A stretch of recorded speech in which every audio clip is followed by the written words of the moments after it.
Assalamu alaikum.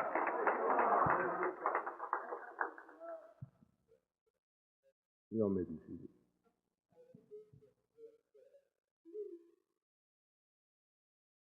I got the Holy Ghost myself.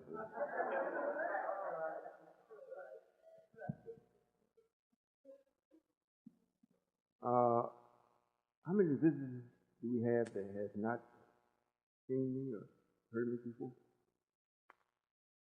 You got a few. All right, today, I don't mean to bring this down on a downer. I'm not going to be speaking loud, I don't think yet. Today, I'd like for you to listen very, very carefully. For one reason, because we don't have to duplicate it. So when we finish, you won't be able to purchase the tape. Oh. So you got to rely on your piece of paper. We will get the tape. You know, it's going to be duplicated. We just don't have the means to do it today.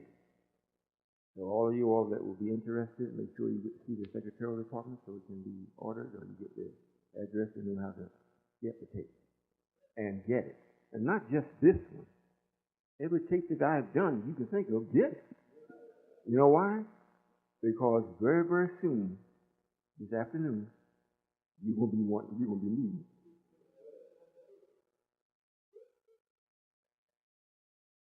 There is more than just righteousness speaking. You know, we're doing a lot of talking, and we're also doing some work also. The work is in accord with our activity. What I'm saying is the black man is building, which is us, the United Nation of Islam. There is no other black man building nothing for black people. He may be building his own bank account, but he ain't building nothing for black people. So the only one that is building anything for black people is us. And the participation does not match the need. I'll say it again. The participation of the black people, even those that are with me or in this, does not match the need. However, we have learned from slavery, in order to really make the black man get down and get it, so to say, you got to come on it. I mean, the pressure's got to be on it. And I don't mean the pressure about why you're going to jail. The black man, you live in jail. That is your big thing. You know, that his parents died, or, you know, he needs something to eat. That isn't, that's pressure, but that's not the right kind of pressure. When you get into the pressure and you're looking for God and you can't find it, or you know God is knocking at your door, your heart, and you won't answer. And then when you go to come to find out where He is, He won't answer. That's right. That's right. Because I don't care what other situation you ever get into, you always call on God to help you. Well, it's coming to a time now you're going to call on Him and you're going to know He's not even going to hear you intentionally. That's a hell of a situation. The black man is crazy, but he's not so crazy where he tries to tempt God.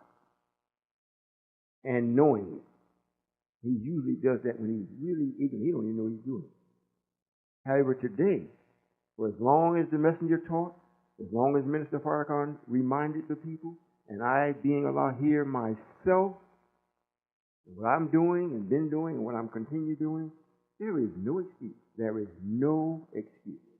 Period. If the sisters need a seat, I'm quite sure some of the brothers will get up. If they need it. Well, getting back to what I was saying, those of you that are here for the first time, it is highly understandable for you to have great doubt as to who I really am. You know, you can be really inspired by the minister, other people that talks about it and what they say they're into. However, just looking at me and listening, you say, well, man, why? But Allah? It brings about a question.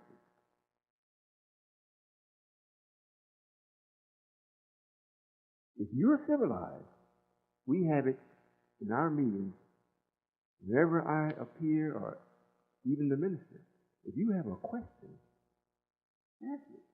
We make it possible for you to ask, so you won't leave and go and let Satan answer your question. Because you're going to have one. You got one now. And if I don't answer it, guess who's going to answer it? I mean, he's answering it right now. Some of the questions be so strong, he's talking to you so hard, you don't even hear what I'm saying. You hear a noise, but you can't make out what I'm saying because you listen to him. This is for real. I mean, really, really, really, really, really, really for real. So near the end of what I'm about to give you or share with you, the floor will be open. If you ask me questions. And sometimes too I can answer. If I can't, we got Brother Minister Reggie and a couple other ministers here that are more seasoned than me. But today, I thought I would speak on taking things for granted. Nasty habit we got. Now, some people are thinking Satan done said somebody already. He said we, so he does the same as me.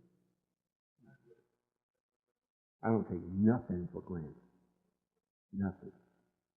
I may allow things to happen, so something else will happen to you, so you will see. So I'm looking at it the whole time. A lot of times you can't tell about nothing. You can't teach it. Experience has to do it. And that's the best teaching. Best teaching. If you live, if you don't, those that were close to you, they still learn from what happened to you.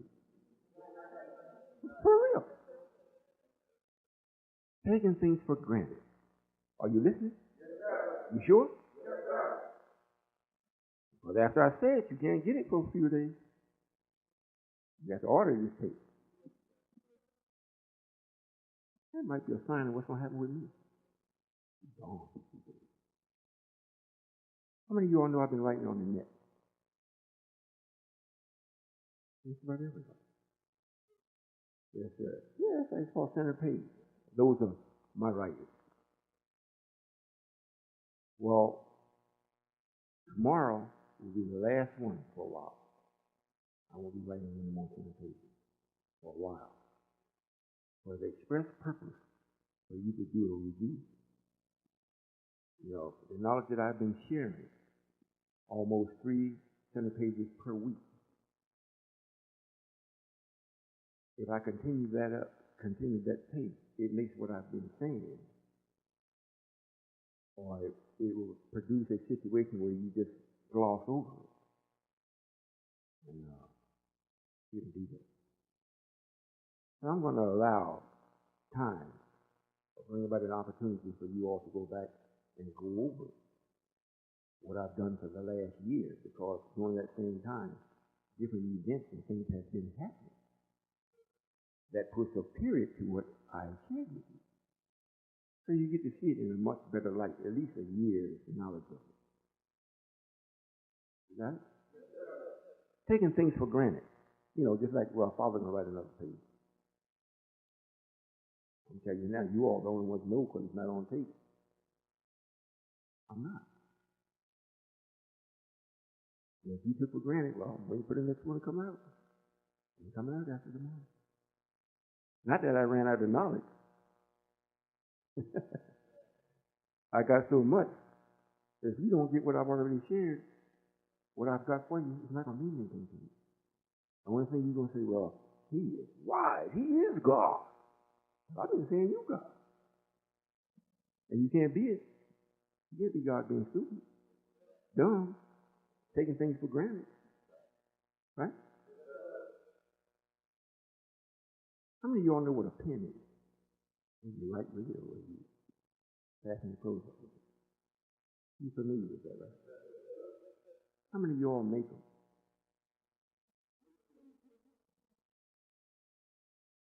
Just take it for granted. It's so insignificant. Do you have a pen? What kind of? Yeah, I need to pay my. Oh, hold on. I got one right here someplace. It's so insignificant. You know you got it. You don't even know where it is. Unless you're in the store, in fact. Then they don't necessarily know where it is. They just know where a whole lot was. So that, just taking things for granted. Well, think on this, and I mean really think on it.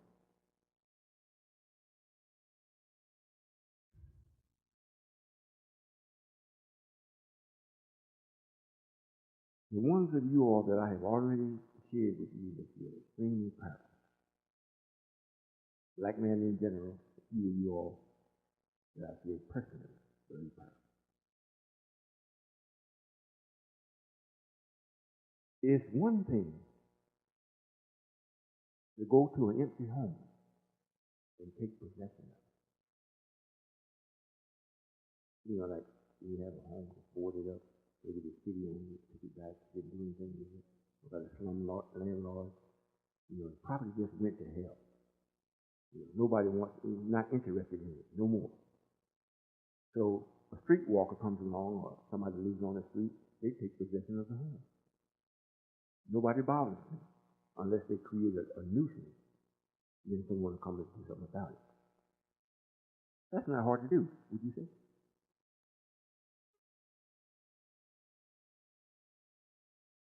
He's taken for granted. Nobody's living in the home, so he goes in and set up shelter there. And he stays. Not too much energy, not too much effort, not too much thought power put in. Or think about going to somebody else's house that's living in the house. And you're going to take the house over and make it yours without the occupants or the owner's permission. Think about it. This is what is taking place, is what I'm doing. This is the United Nations of Islam. Not a group, nation. However, to make this nation known, I'm already in a nation. I'm already in a nation. And the United Nation of Islam doesn't exist nowhere on the planet except in the nation that is most powerful on the planet. See, brother, see. Here's a man that rules the world, either directly or indirectly. He's so powerful that he can go to another country and say, look, I don't like your leadership, I'm shutting you down. And the people say, look, we love our leader. Well, I don't care, I don't like it. And matter of fact, to let you know I don't like it, just before I shut you down, I'm going to cut you off from all goods of the world. You get nothing. We call it embargo. Well, why would you do that? My babies are dying. The hell with your babies. You either submit or get a good undertaking. You listen? Now, the United Nations of Islam is not over in that country or any other country. It's in the country that's threatening the other country.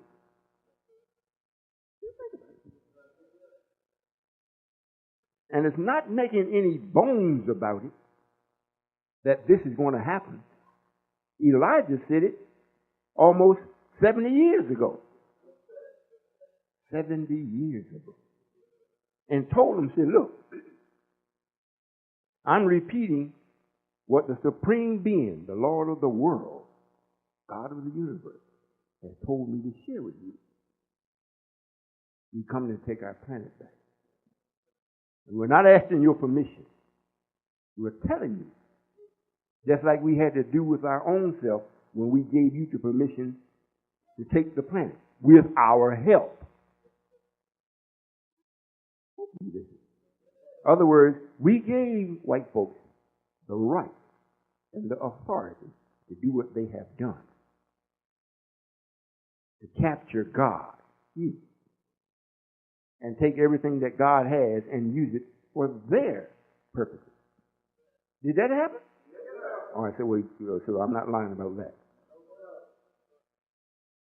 Now, if God did that and allowed wrong to master and triumph over right, what would make you think right won't do the same to wrong?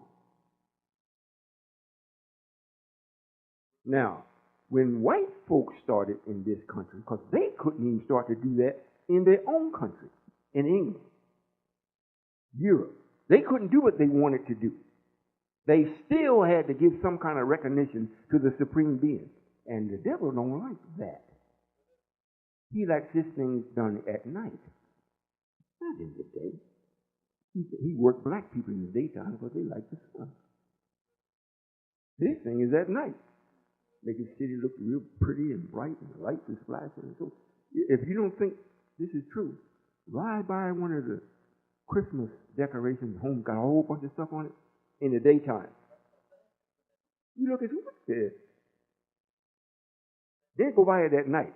You say, oh.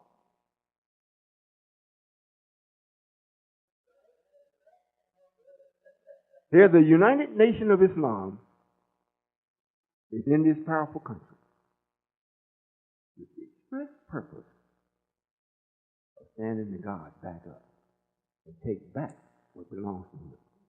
And don't say white folks don't know that, because it's written. Matter of fact, they wrote it after they changed it, but they still left enough in it for the wise man to know that they know the kingdom will be taken without hands. He's going to overtake other kingdoms, and believe me, it's a lot of hands in it. Is that right? All right. Just a little trip down memory lane so that we may put this for granted thing in its proper place. You know, when they ran the worst of themselves out of Europe and they got here, they ran up against the Indians. And the land, and coupled with the Indians, they didn't have too much knowledge as to know what to do with it. But they didn't go back. Are you listening? Now, there's some of the things that they encountered. You listen, Rashi? If you're going to be powerful, don't nobody know if you ain't doing nothing. If you're a good speaker and never say nothing, you can't improve it.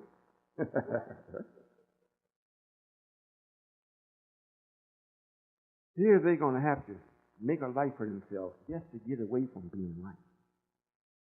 If I'm not mistaken, those of you that know history and whatnot, they came over here because they wanted freedom of religion and freedom of speech.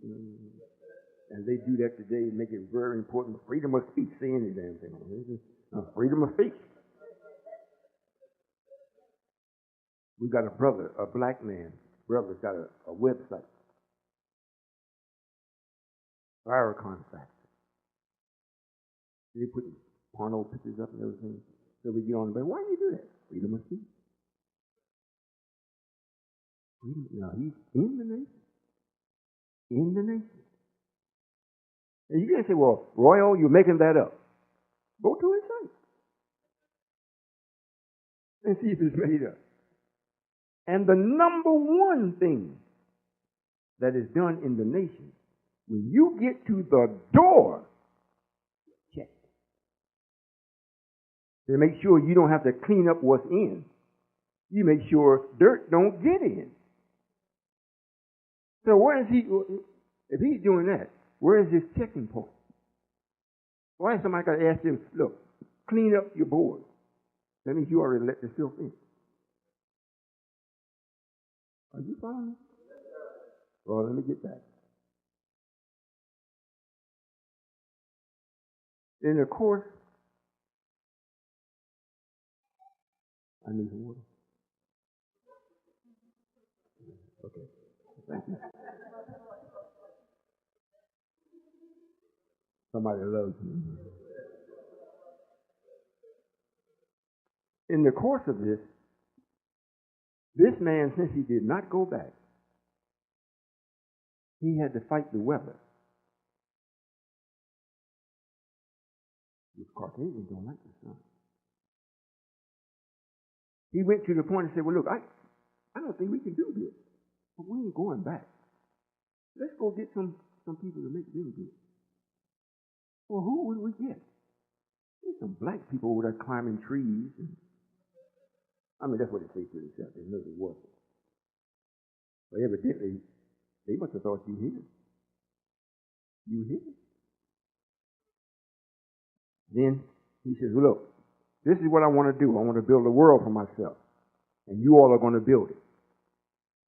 We didn't naturally say no. Kind of grit our teeth and moved on. But he made us build the world. It's documented history where even when the sister would have a child, minutes after she had to go back and pull the plow. Minutes after giving birth, she had to go back and pull the plow.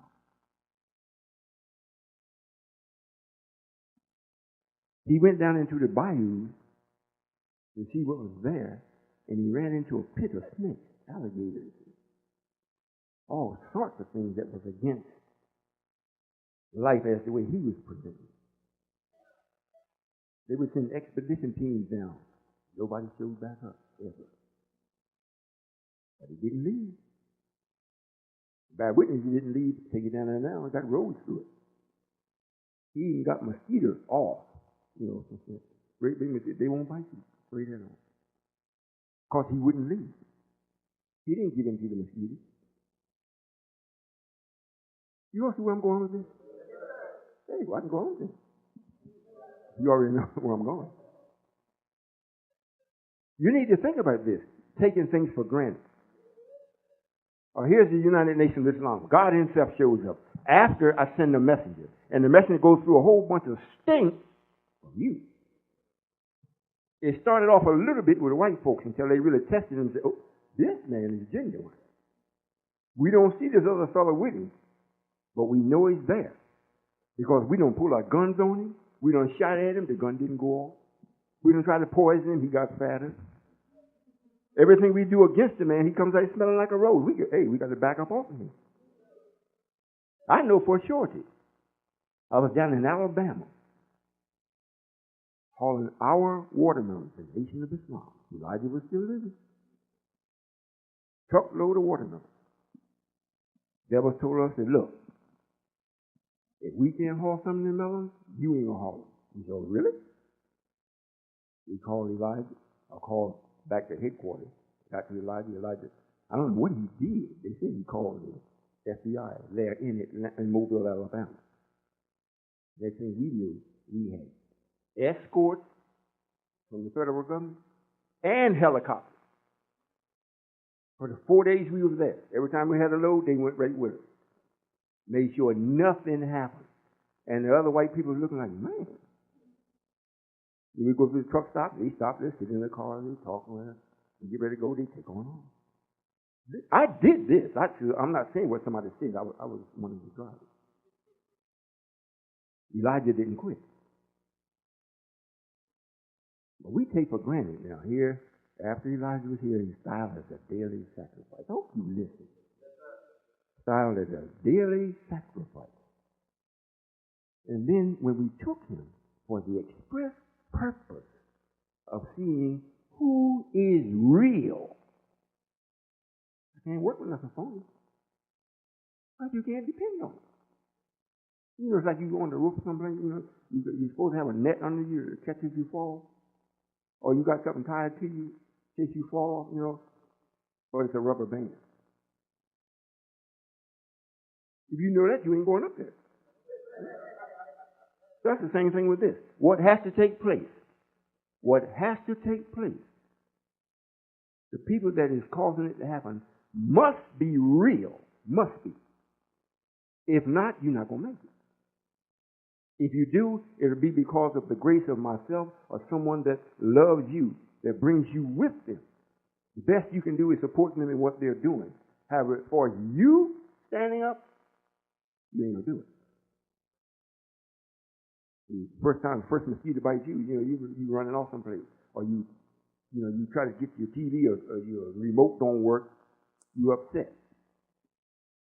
You just take them for granted.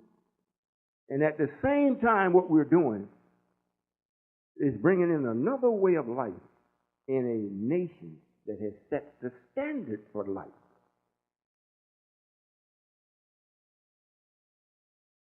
Tell me if that's easy. Tell me if that can be done haphazardly.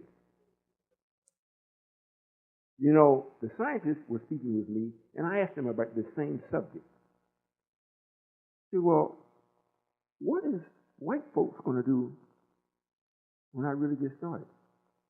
He said, oh, they're not doing anything. Because they look at you like, you ain't no threat to them. Just leave you alone. Until they find out who you are. And they're different.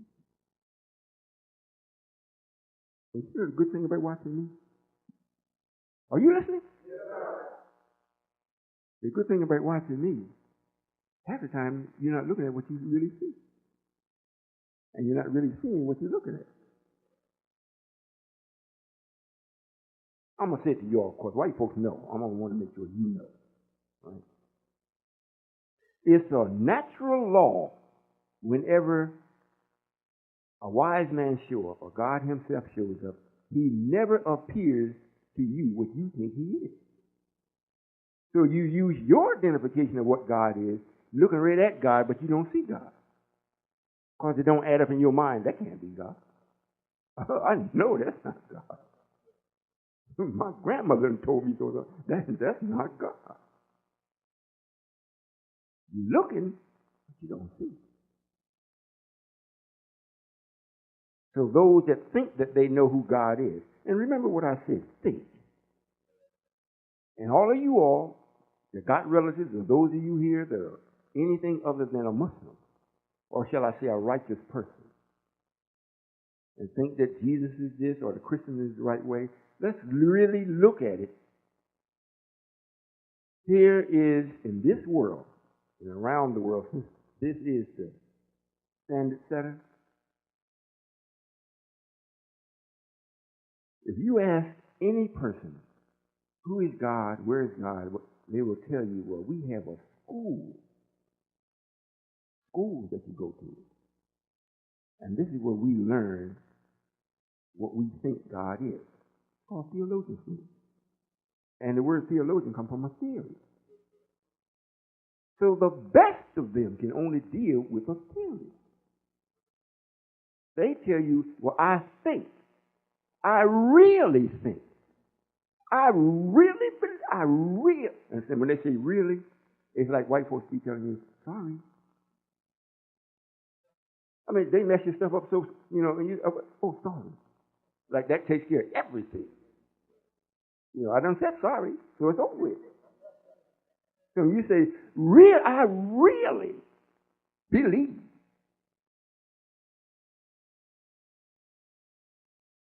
Stop using that word. With belief. Ain't no such thing as a real belief. When it gets to be real, it ends belief. Just say, I believe. Don't say, I really believe. Real, if it's real, it ain't belief.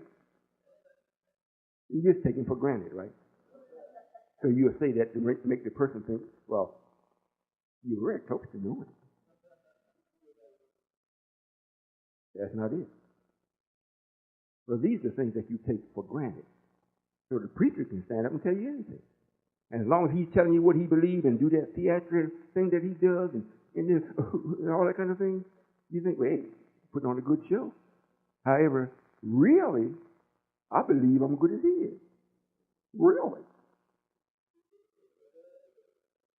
Because he isn't saying anything, he's acting. However, when God himself comes stand before you, looking like nothing for your benefit. This is why the book reads, let him that has an ear.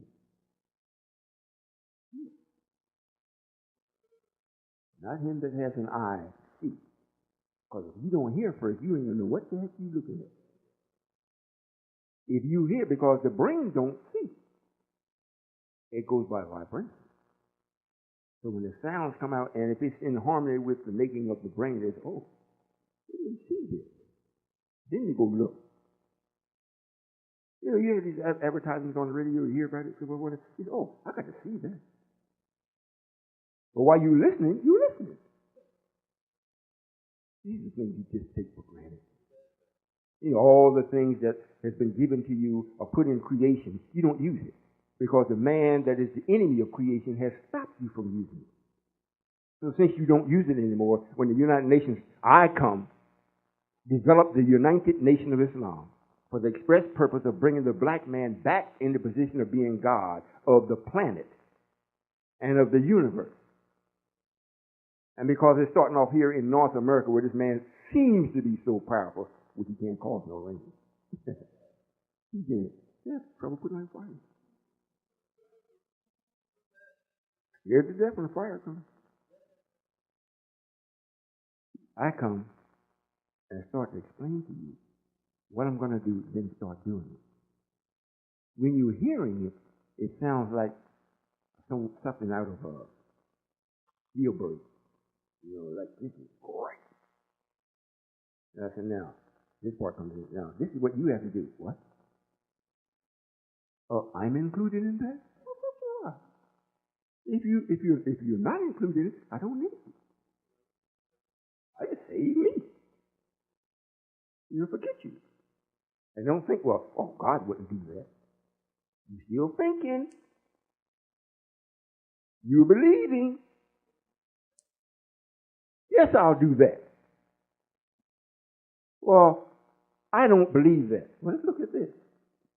How many of you all died on the way over here when the white man was bringing you? How many of you died behind his whip on his plantation? Where was God? He didn't exist.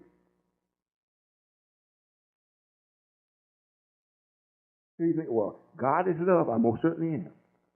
I'm all of that. I most certainly love that which is right. That which is right. Now, if that's you, ain't nothing to worry about. Ain't nothing going to happen to you. I got to be able to protect you. And I got to know I can protect you because what I'm doing, saying and doing, nobody else is doing. I've talked about Louis to his face, on his tape, behind his back, around his head, everything. And if I outworked him, I outshine him, everything. Nobody does that to Minister Farrakhan. The fruit of Islam will come and visit you. Y'all got any knowledge of that? Minister Andrew had a temple, right? Did they visit you? Were they words saying, well, thank you for erecting this temple, or was it, take it down? I'll be begging for them to come see me. Ain't came yet. Not saying they won't. But I'm going to be just like what white folks did. I ain't leaving. I ain't leaving. You know, sometimes you like to have a pain just to know that the nerve is still working.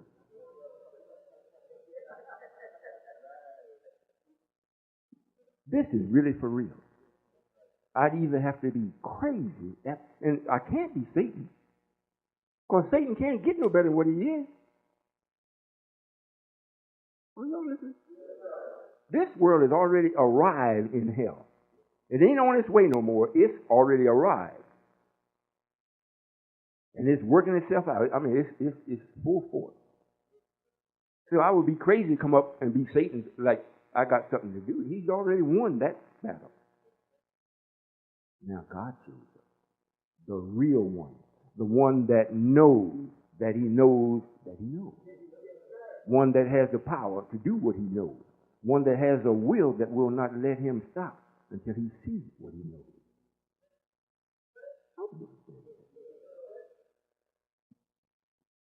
It's written that I said, if it were not for the sake of the elect, it wouldn't be no flesh left on the earth. I don't think you all believe this, do you? You sleeping? If you all stand up. These are things you take for granted. And the black man, as far as doing anything in this country, has been made to look like that will never happen. All of the ones that stood up, they stood up with the idea of this world. So as long as you are trying to include the devil, you're not going to be successful. Elijah didn't include him. Told him who he is, who God is, when he'll be coming back. Said, overnight, God will be here. When the sun rises again, it'll be God. It's written. White folks know it very well. Black men don't, because he's still taking things for granted. That'll never happen. Jesse Jackson, look how he struggled. Minister Louis Farrakhan, he struggled. I mean, this just really on him. Martin Luther King, they killed him. Medgar Evers, you can just go down the line, and the white folks got stronger. So you look and say, well, who is this fellow? He ain't going to do no better.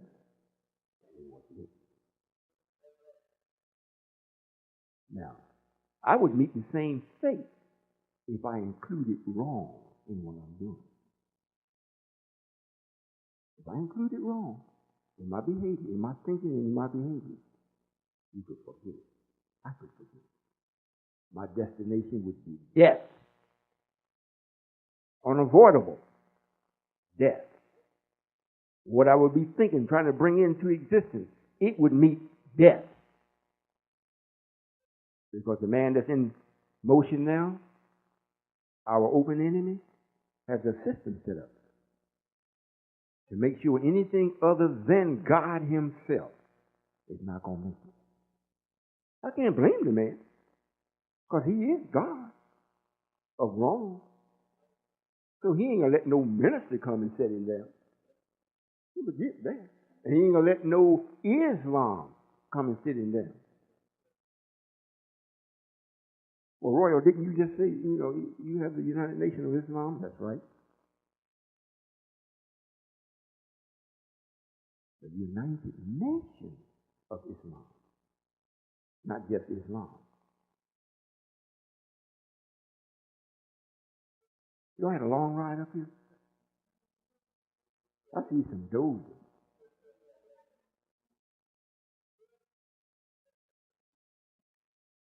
Remember, you can't get the tape. So if you take a doze, you're going to miss something. You'll still be taking things for granted.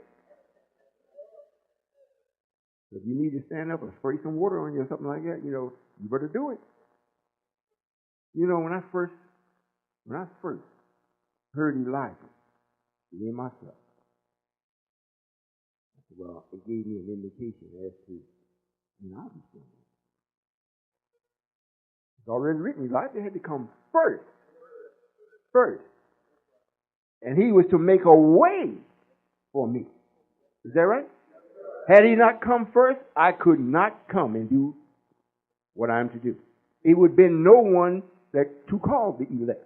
It would have been no remnants. It would have been nobody to come after. Everybody was, and is at that time with the devil. You understand what's being said?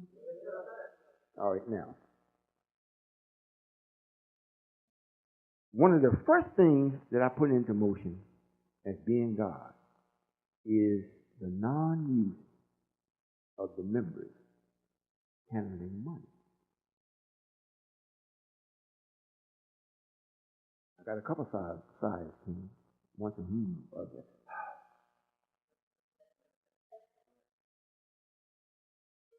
Money, according to what's written, is the root. If you love it, it's the root of all evil. Not some evil. It's the root of all of it. Evil. So I'm 180 degrees opposite of evil.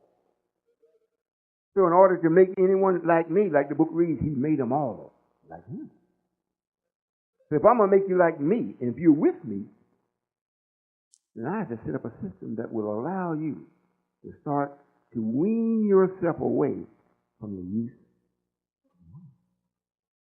Well, Father, Royall, Solomon, God, how are you going to live?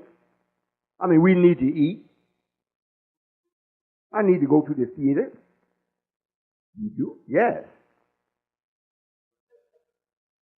I need to have a brand new car. You do? That's right. I need to look sharp for the honey. I got to have some money for that. I got to let her know that I'm a man. I do manly things. I take care of mine. So don't come to me with that no money stuff. Okay, well, I got to come. But you don't have to listen. You stay there. Well, I can understand when the Indians was here and the white man came, he didn't give him no money. Matter of fact, he come and took the gold from the Indians. And then killed him if they say, well, look, aren't you cheating me? Killed upon him. But you all, if I ask you to look, forget about the money. Everything that you need, that you're going to need, that money would satisfy, I'm going to let you have that. Well, what am I going to get in return? Father, Royall, God, Solomon. Well, in return, you'll get a system of freedom. You'll get to free your mind so you can start to see what you're looking at.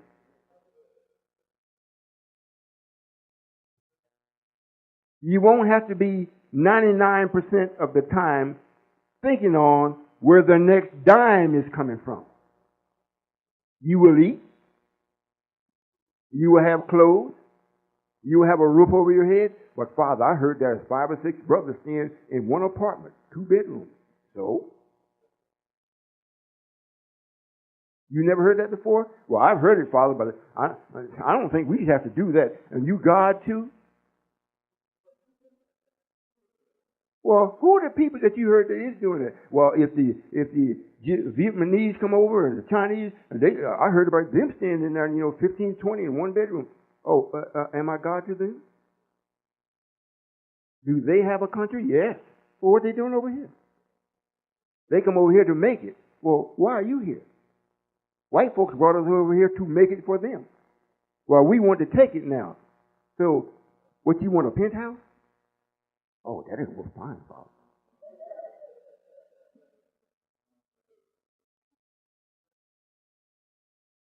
Keep in mind, in the most powerful country on the planet, everybody, and all other countries bears witness to the fact, America is a superpower, Superman. And here's a little man coming for 40 years, saying, you're the devil. The black man really is God. I'm telling you, now God's going to be coming. I might not live that long. However, but when he comes, if it pleases him, I'll be with him. Are you here, King? Why, golly, there he is.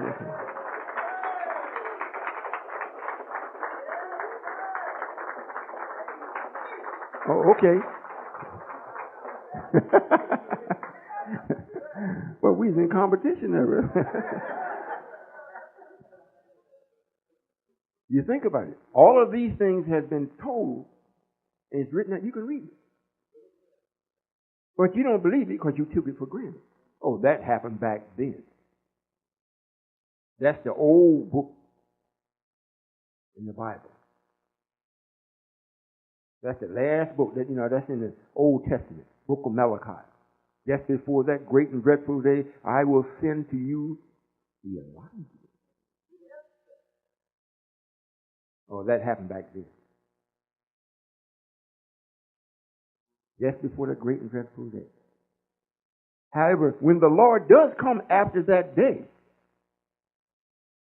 he's coming after people that's been in slavery 400 years. After Elijah comes.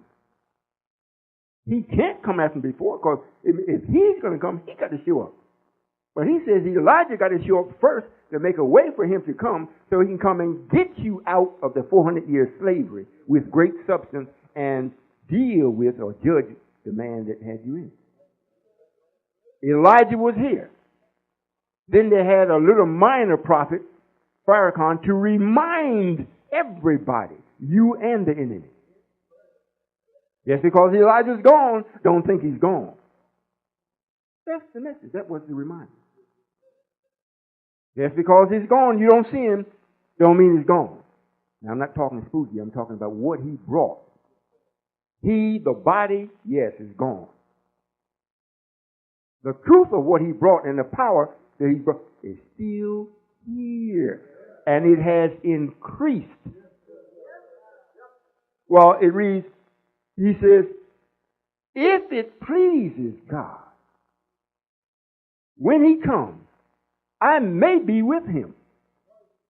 Well, let's look at it. Since I'm standing up in a world, in this man's house, I've already told him I'm coming to take it by a messenger. Then I send one of the sisters or the daughters from the messenger to remind him, just because I ain't showed up, I'm still coming. Then I actually show up. Now, I actually show up. Now, during the time from the reminding until I show up, I'm looking. So-and-so, I thought they was with me. I said they're not. By the time I finally show up, I know who's with me and who's not with me. You see? So I know who to talk to and who to expect to be with me. You know, if I was prone for loneliness, there would be no flesh on the planet. Because I wouldn't care. Just be alone. I don't like loneliness. I like to be wanted. I like to want. You may say, well, you got children? I got plenty of them. I got a whole universe I got to make on my own. I ain't starting from zero yet. When I go, I'm taking a one with me. Not one person. When I get where what I'm creating now, I'm going independent. Independent. You don't understand what that means? All right, getting back to this. Everything that we're asked of, the law requires that we do here to make sure that we're successful in this raising up in this country and taking it back. Somebody's always got a question about it. There was a time I didn't allow no music in heaven. People would go to Kansas City, that's where we were building heaven. They'd bring their belongings, they'd have all these CDs and whatnot. And they were still acting crazy. I said, well, look, collect all the music. They would kick and scream. But I like my rap. So they said, Father, look, we won't listen to any more rap. And what they did, they went and got just the music. Well, they already learned the words. So the music was playing and they were singing the words. I said, no.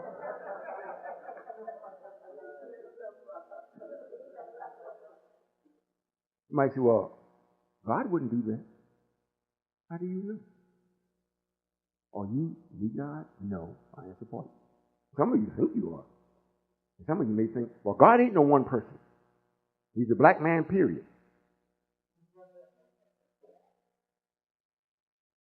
I won't even go into that.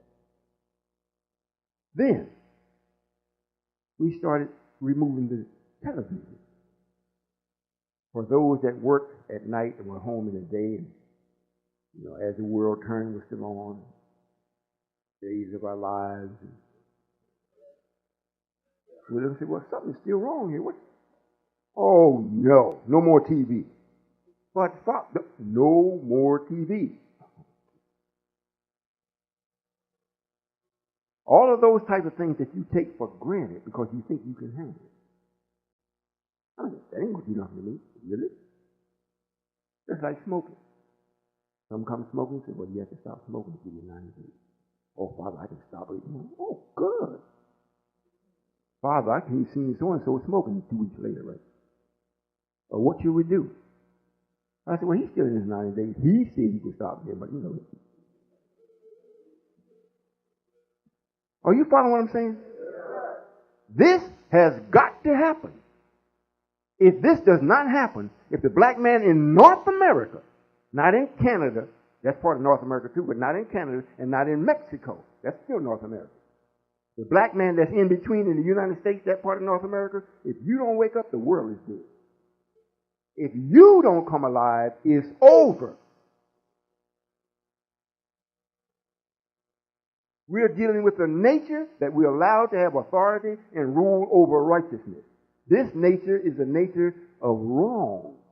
It does it naturally. It don't have no conscience, oh, I did wrong. No, they just say, oh, sorry. And they're going on like nothing happened.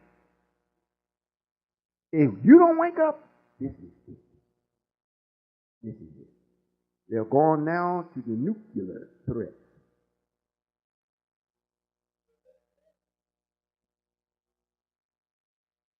How many of y'all saw of this? That's all. This is a movie where they showed about being under the water in the ocean. And the life form there had been monitoring, which you always monitor, the activities of this man here. And they found it to be so disagreeable to life that they had decided to take it out. And of course, white folks put in there where one white boy goes down and does one deed, which he would have never did. So they changed their mind. However, before they changed their mind, they had brought up the water or brought up a force in such a way that the people on the planet knew that they had no power to deal with it. The water come up and was always given to take the whole city and stop it and held it in midair. Of course, this is white folks telling it, but it's still true. Just stop it midair. And because of this act, they allowed it to go back down. But they let them know, you're going to have to answer to another power, man. You had enough time to show whether you're going to be right or wrong. And all of your behavior shows that you love wrong. And the planet was not established on wrong. So since it wasn't, and you don't have the right to take it out because you didn't make it, before we allow you to do that, we'll take you out. And in fact, that's why I'm here. You might say, well, Father, I don't think you can do that. Thought means nothing. If it gets to your thought. If anybody did anything, I have to do it. Now, am I going to do this? Or am I going to let it go? No, I'm sure I'm going to do this. Well, suppose the people don't come. What is the biggest obstacle that you're going to run into? The biggest obstacle that I have ran into is disbelief from the black man. And the black woman, she wouldn't even consider it. The black man might stop and then you walk on, then you hear, what do you say? Oh, yeah. He's going about his business again. I've been doing this now almost 10 years. And for this, I have set up the system for your freedom. Everything that you will need, I already have it in motion. Food, clothing, and shelter, and all of the logistics that goes with that. That means you have to have transportation, you got to have processing plants, you got to have sewing, you got to have fabric, you got to have land, all that goes with it. You got to have all this. You got to have sheep or wool if you use wool. You got to have this. You got to have your mother country with you if you need diamonds, gold, water, oil, minerals. You got to have all that with you. And that's in the book where it says Elijah. That's why he came before me. He made a way for me so that his actions in the other countries, when I showed up, they said, oh, there he is. We can get back to something that's real now because this man where he where this man is in the belly of Satan or hell itself. He's there, and the man is giving us hell. Can you do anything, Father, to break the spell? Not will I do anything, I'll do anything.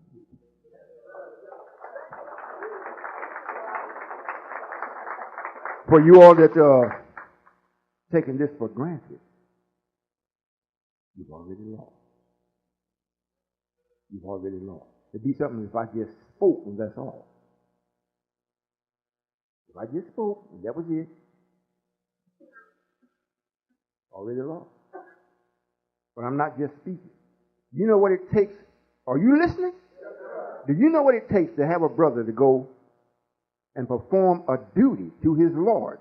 And his Lord meaning do his duty to the rhythm of right. Not necessarily a person. If people were doing something for me, it would never get done. Because they would see it's me a person. You can give it back to me. However, the system or the process of right, when you have that in your mind, and coupled with a person that's going to back you up in doing it, that's what you keep your duty to, the rhythm of right. That's your Lord. Because it was there before you. So if you're going to keep your duty to your Lord, do you know what type of pressure that's put on the individual to see that you do it? You don't have no idea. Can you imagine yourself, those of you that are not doing it, every day you keeping your duty to right, but you're not getting no money. And half the time the brothers that you're working with is telling you, man, I think I'm going to leave here. I asked for a slice of toast, and they want to know, well, why I got to ask for it?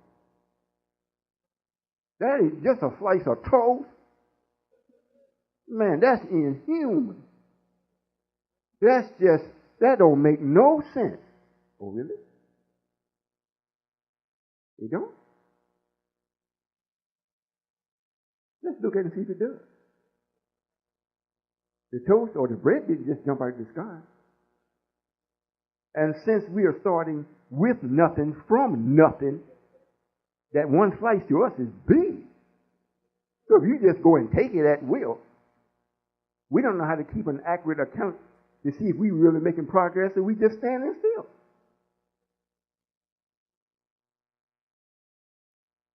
I'm going to say it again.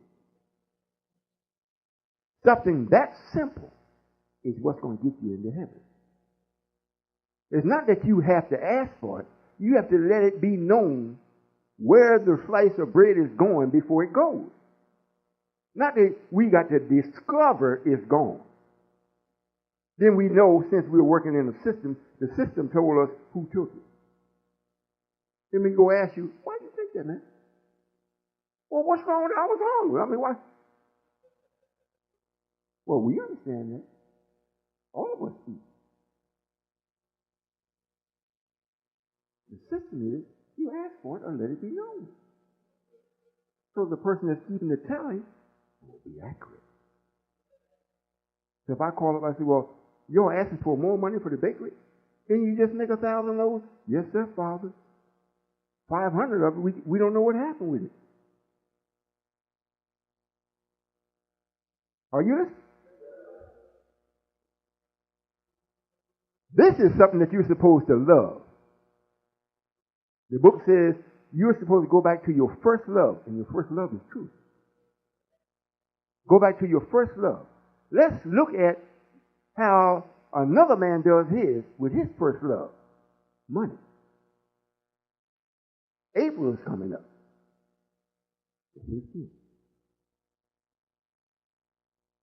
Some of you try to cheat. You might get away 2 or 3 years, 4 or 5, and you make one slip. Oops. A big fat letter in the mail. I'm sorry, but I'm not sorry. You haven't filed in the last 3 or 4 years, and you owe. I mean, it's not a person coming in. You get a letter.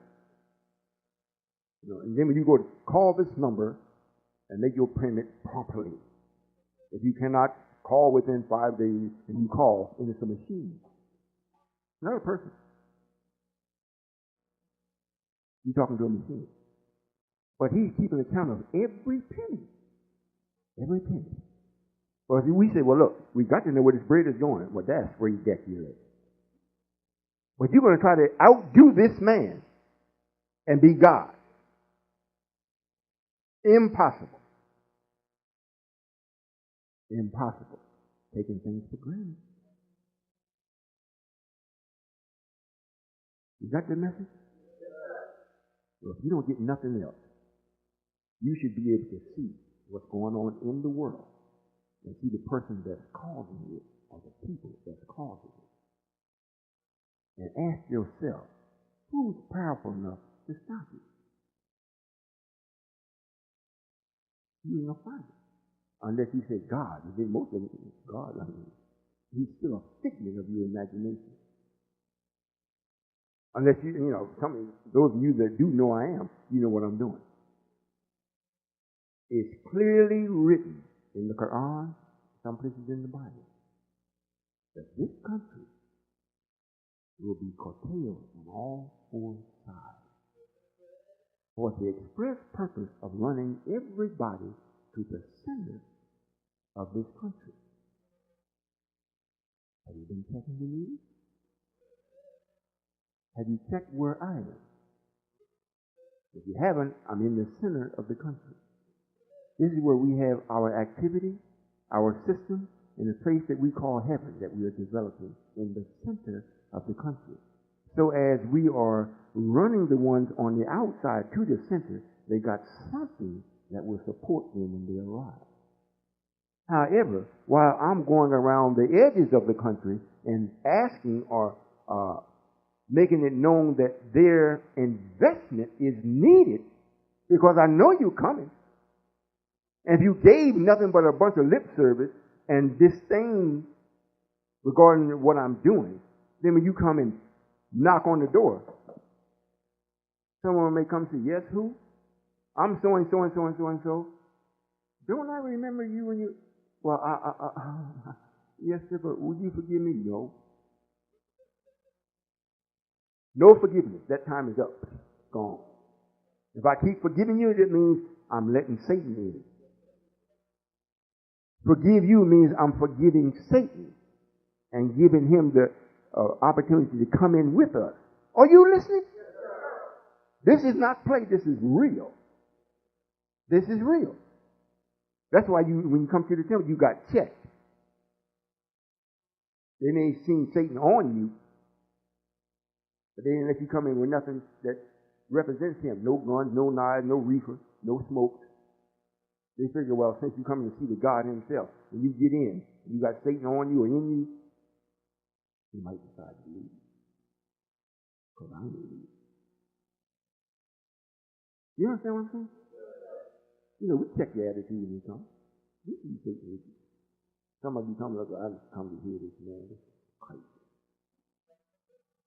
When I get a chance to ask some questions, I got some heavy ones for him.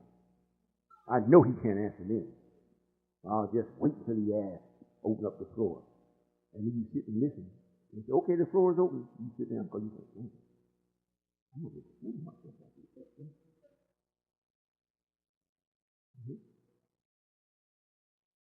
What I would like for you to know, you don't know nothing else when you're going through the question. We're in a very hostile environment, especially to black people. And it isn't by coincidence or haphazardly that this is a reality. Everything you can think of, black man, even your black woman, is against you. I don't believe that. Belief is for those that don't know. And since I know, I'm telling you. My biggest problem with the black person or people is the black system. He will not give me heaven because he says he's already got it. But this is, you got another thing to come. Yes, ma'am. Yes, ma'am. You really do. It's not that I don't love the sisters. I love anybody that's black. I don't love white folks, but I most certainly treat them right if they do that. So much so I got a seat set aside waiting for them. Already waiting. City's already waiting for them. Have us what you, somebody that we made for us. And you won't be with us. And won't allow your man to come to be with you. For pointing what you got. If you leave and go with that Solomon, you can forget this. And brother, if you is a real man, you say, well, hey, consider it forgotten. Yeah. Because if not, you are in with him. And she's going to say that to you, and you go with it, that's the gatekeeper of hell. You might say, well, you shouldn't say that about us. Those of you that's not, let us be with God. And he can make you God is. Those of you that don't want this, you can look for the fire. I'm not a respectful, I don't respect people per se or a person. I respect what can be proven, what is. I know what is. If it is, I respect it. And the black woman is our enemy, as she is today. Is not going to be. Now, if God's going to be God, he has to change that around. And that's the only thing that you got in your favor, black woman. You can change. Only woman on the planet that can change and be with God. The only woman. Because all the other women are not goddesses. They might be goddesses for their man, but they can't be a goddess for the black man who really is God. So the black woman, you keep thinking this white man is this and he's that and he's the other, and he got everything you want. You want a diamond, he got it. But he went to your brother in Africa and got it. You want some gold, he got it. He went to your brother in Africa and got it. You want some precious things, he got it. But he went and got it from the black man. You want some knowledge, you go to college, he got it. But he got it from the black man.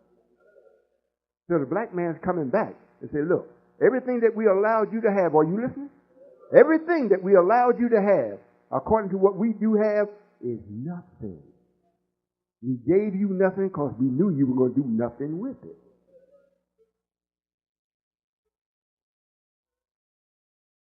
Well, what do you mean, Royal? If we gave you the knowledge as to know how to tune in without making telephones, where you have to call and cell phones, let you know you don't have the knowledge to give it to him. However, if we gave it to him, that's what he would have done with it.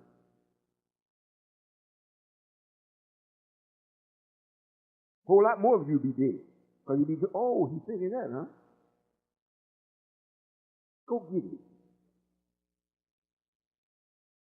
Wouldn't be no court, trial. Go back to just linking you on the tree. Because they see what you were doing, what you was playing. They don't have to put no spies in there. I said it because that's what we're going to do. We're not going to lynch nobody, but this is what we're going to do. You listen? Are you listening? Listen.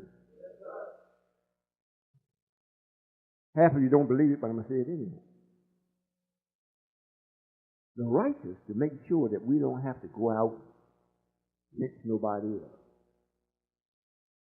plan some kind of dastardly act that's, hard to look at, gory and whatnot. We're being righteous in the spot where we set up for righteousness. And then one of you will start thinking crazy. Everybody there picks it up. So we send him a thought. Don't stop thinking it. He might stop praying for a little while. He go back and start praying again. He pick it up again. Say, hey, you do that again?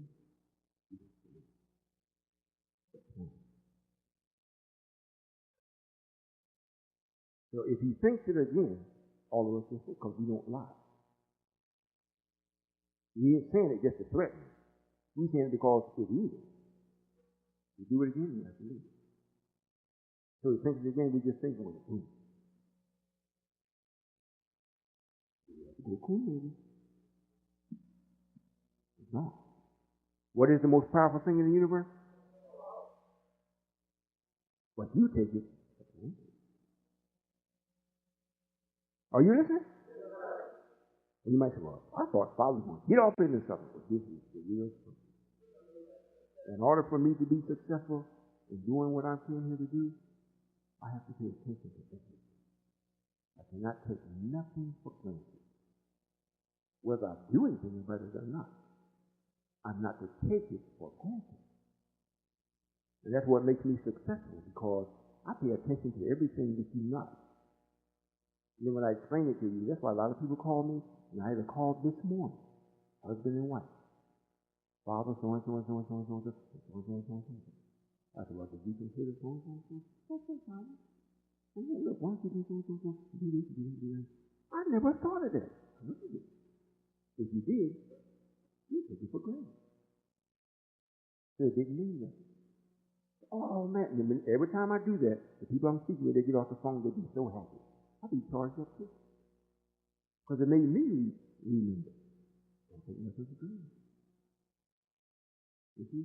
So the brother says, Father, what I did, my wife don't trust me no more.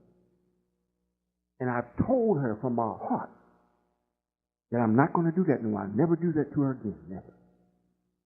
I said, brother, you told her a lie. Whether you do it or not. Well, Father, I meant it. I said, I know you mean it. But you can't tell her that. Because you're going to mess up, sure enough. Then when you mess up, she really ain't going to believe you. Well, Father, what should I say? I said, don't tell her you're going to do that for her. And you're going to do it because it's right. You're going to stick to what's right. That's how you know you're not going to disappoint her. Because you're going to stick to right. You're going to be dedicated to it. You're going to be loyal to right and the rhythm of it. In this way, she knows, oh, he's giving his word to something that's higher than me. Now, security starts to feel more secure. Because of what he has said, he's speaking about security. He's got a power that he's speaking about that he's associated himself with, where she would be the beneficiary of it, benefactor of it. Is that clear? That's because I don't take nothing for granted. Nothing. You all ought to do the same thing. Whatever I say that you don't agree with, ask me why. If I say, nobody, you all, anyone that comes to heaven, and you have a car, you have a big fat bank account, you got a beautiful wife, beautiful family, and you come to heaven and say, well, Father, I want to be to heaven, I'm bringing all this and everything, I want to keep all of it. Mm-hmm. Yes, sir, I worked hard for this. Okay. Since you put it that way, I would advise you to come right on the outskirts of heaven. And you keep all that you got and visit us time to time. And then when you make your mind up, well, you will ask me what you should do, and we might let you in heaven. However, we cannot afford to let you in heaven and you telling us what you want to do. Because who's telling you to tell us is my enemy, Satan. So, you got a brand new car? Fine. You got plenty of money in the bank? Fine. Now, what would you plan on doing with it? I was planning on living. Well, are you living now? I do pretty well. What do you call pretty well? Well,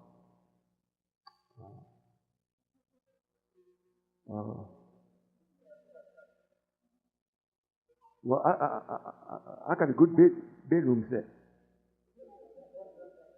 So you rest good at night, huh? Well, not really. You know, the daily things I have to put up with won't let me sleep good at night. So what you going to do with it? I mean, you feel good just by knowing you got it? Well, that is somewhat of a comfort. Oh, really? You'd rather have that than have the power of the black man. Well, I can't trust that power of the black man because I'm a black man too. You're a black man. I'll make you live. And no black man, knowing what time it is, will do what you say you do. You want to do. When you come with me, you're not coming to offer me nothing. You're coming to receive what I'm offering. So if you come with $4 billion, we have to send 6 tractor trailer semis to pick it up. You still coming, getting something from me. You ain't bringing nothing to me. Because if it's 6 billion, 10 billion, I'm putting it in the work in motion where every black person is going to benefit from it if they want to. I'm not going to buy no more suits because you come with it. I might buy everybody else some, or material, or buy some land and grow some sheep and get some wool. I'll do that with it. And you got 4 or 5 brand new cars. Well, look, hey, we got some brothers that's been working day and night. I want to send them off to a resort for a couple of weeks. And I want them to travel the way I travel. I don't want them on the plane. Because they got sitting next to the enemy. I might want to bring the plane down. So give me your car. But Father, what am I going to do? Do like me. When you get ready to go, get your car back. Just that simple. Well, they might tie it up. Oh, we got insurance on it. But we'll make somebody does it. You see what I'm saying? So you cannot come to heaven and tell God what to do. Nor, when God goes to hell with you, you still can't tell him what to do. It's already written, if you're going to come and be with me, I don't care how old you are, how much money you got, or how much you don't have, you still got to come as a baby. As a baby. And a baby coming complaining. But they don't have no power to do anything but be with their mama and daddy. That's all they got. So if you got $4 or $5 billion and you're 200 years old, come to me. You ain't got no business having that much money anyhow. Because I'm going to ask you, what you do to get that? Because when you got more than what you can use, you got what? You got somebody else. You got more than you can use, you got somebody else. Well, that's what I wanted you to know today. I wanted to share with you about the things that we take for granted. You know, there's got to be a system. And the system, the messenger taught the strictness of the law, or the restrictive law, the thing how it says, is to our success. He didn't say the relaxation of the law. The strictness of it is to our success. And this don't mean that this is going to be all the time you got to stay strict with the law. You know, nobody lives that way. Nobody. I am all law, so I do that. And I don't feel nothing from it. I just feel good. However, I know you all have negative in you, so that will kill you all the time. However, it must be in a situation there's got to be enough time that that is done from you all, where now you got a place where you can relax in the law because your word is bond. That's like, you know, if you go into agreement with someone, and if you go into an agreement with them and you draw up the law, and you're going by the law. However, the law won't let you be friends. Are you listening? The law or the agreement that you drew up. If you made it a law, and you stick by the law will not let you be friends. Because your relationship is based on the law. So it never allows the person to be themselves. They always got to go by the law. Now, if you do that, and you see yourself growing in success, now you're supposed to grow where now your word is bond, you can set the law aside. Now deal on agreements. We agree to do so and so and so. Now we can become friends. Because it's you and I now, not the law. Now, if the agreement one starts going crazy in the agreement, then we bring the law back. Boop, boop. Now, hey, look like we can't go no further than this. I got to bring the law back in. Is this making any sense? Did I explain something that's wrong? Something you need more clarity on? Just because you see the few people here in this room doesn't mean that that's all that's working for this. The messenger with 40 years a daily sacrifice for this to become reality. And you know, when Yaakov, when they sent him off, you remember this, brother, it's written.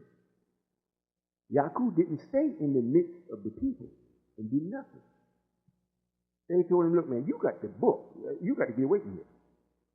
He said, well, look, if you will let us go, me and my people go, send us someplace, we'll stop causing this trouble. They said, okay, since we don't like killing people, but you figure to have us kill you, we'll send you over on that island. The island. Nobody was there. So he made this man where there was nobody else.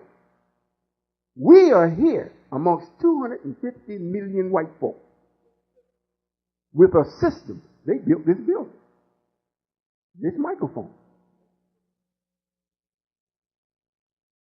250 million with a system set up to make sure you never get up off your knees. That's where we are. So you think we can do it being haphazard? Or we can assume? This is to the magnitude, everything has got to be detailed. Everything. I looked in the mirror, I said, man, I got some gray hair there. It looked like it's being a little bit ornamented. You know, it's sticking out with the black ones laying down. I got to do something about that. So I told my wife, start the clipping. Only the gray.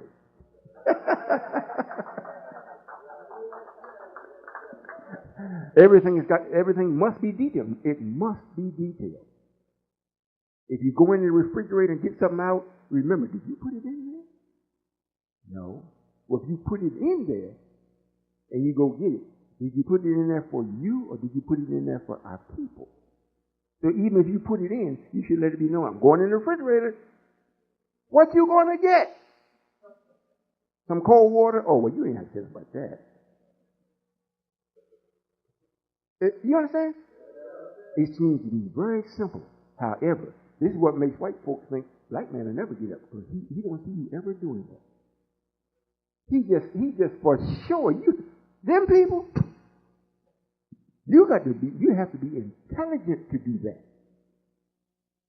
All of the things that you say, well, man, that's so easy. I can do that anytime. That's the very thing you can't do. It's so simple that you think, well, I can do that anytime. Well, do it and keep doing it. Then you find out, oh, I didn't know I had to have it.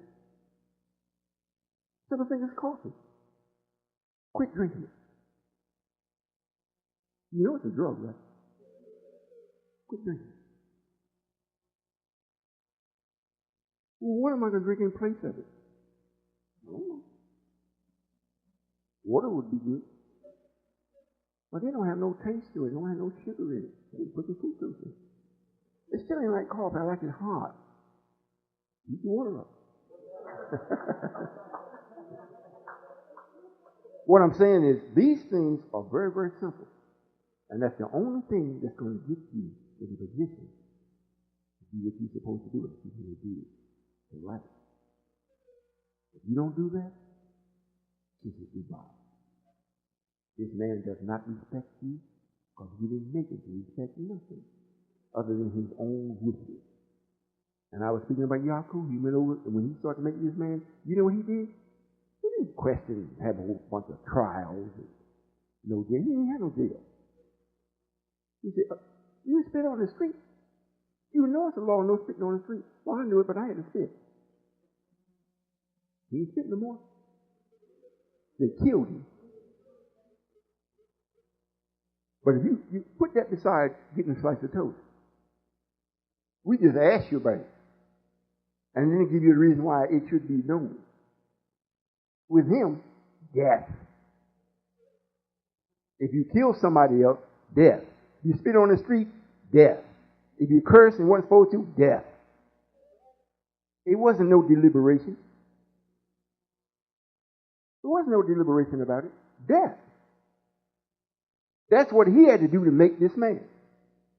What do you think you got to do to get out from under it? Take things for granted. This man came over here and worked the horse worse than a dog. He worked the horse, made the horse famous. Now every time you talk about power, horsepower. How many horsepower you got? I got 220. Yeah? I got 500. 500 of them horses raring. Oh! You see? What have you made? You as a people today has made nothing but trouble for yourself.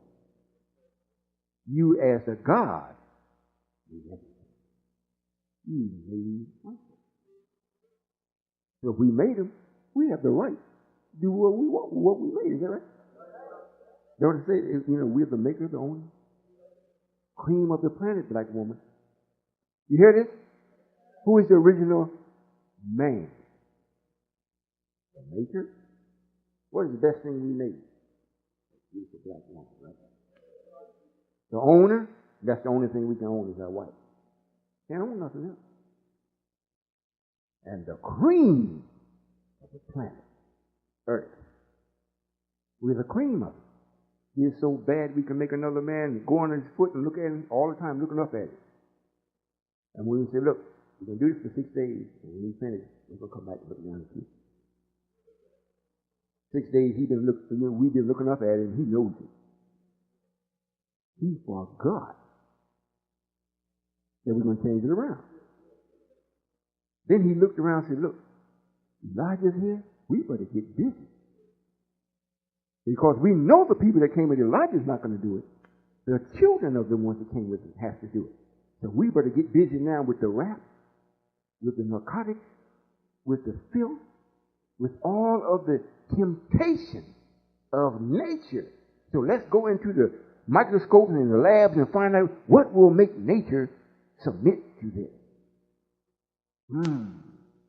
So they check the atoms, they check everything. Oh, it'll do this and you put this there. Oh, okay. Let's try that on the black man. Let's go to Los Angeles and put it in the food. Let's go to Chicago, put it in the water. Let's go to Hollywood and put it on screen. Let's go to college and make it seem fancy. Let's go to church and really do it. Because we're used to that. Every country we went to, we had a gun, Bible, and this. One of them was going to get the people.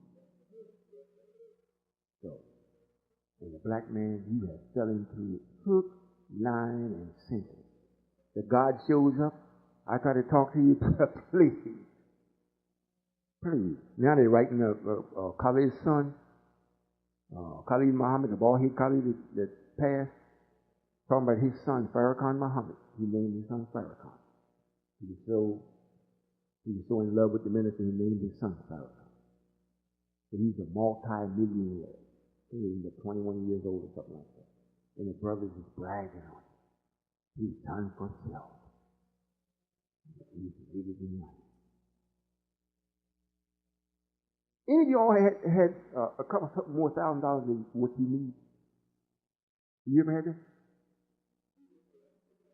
Well, y'all really the poor righteous people. Huh?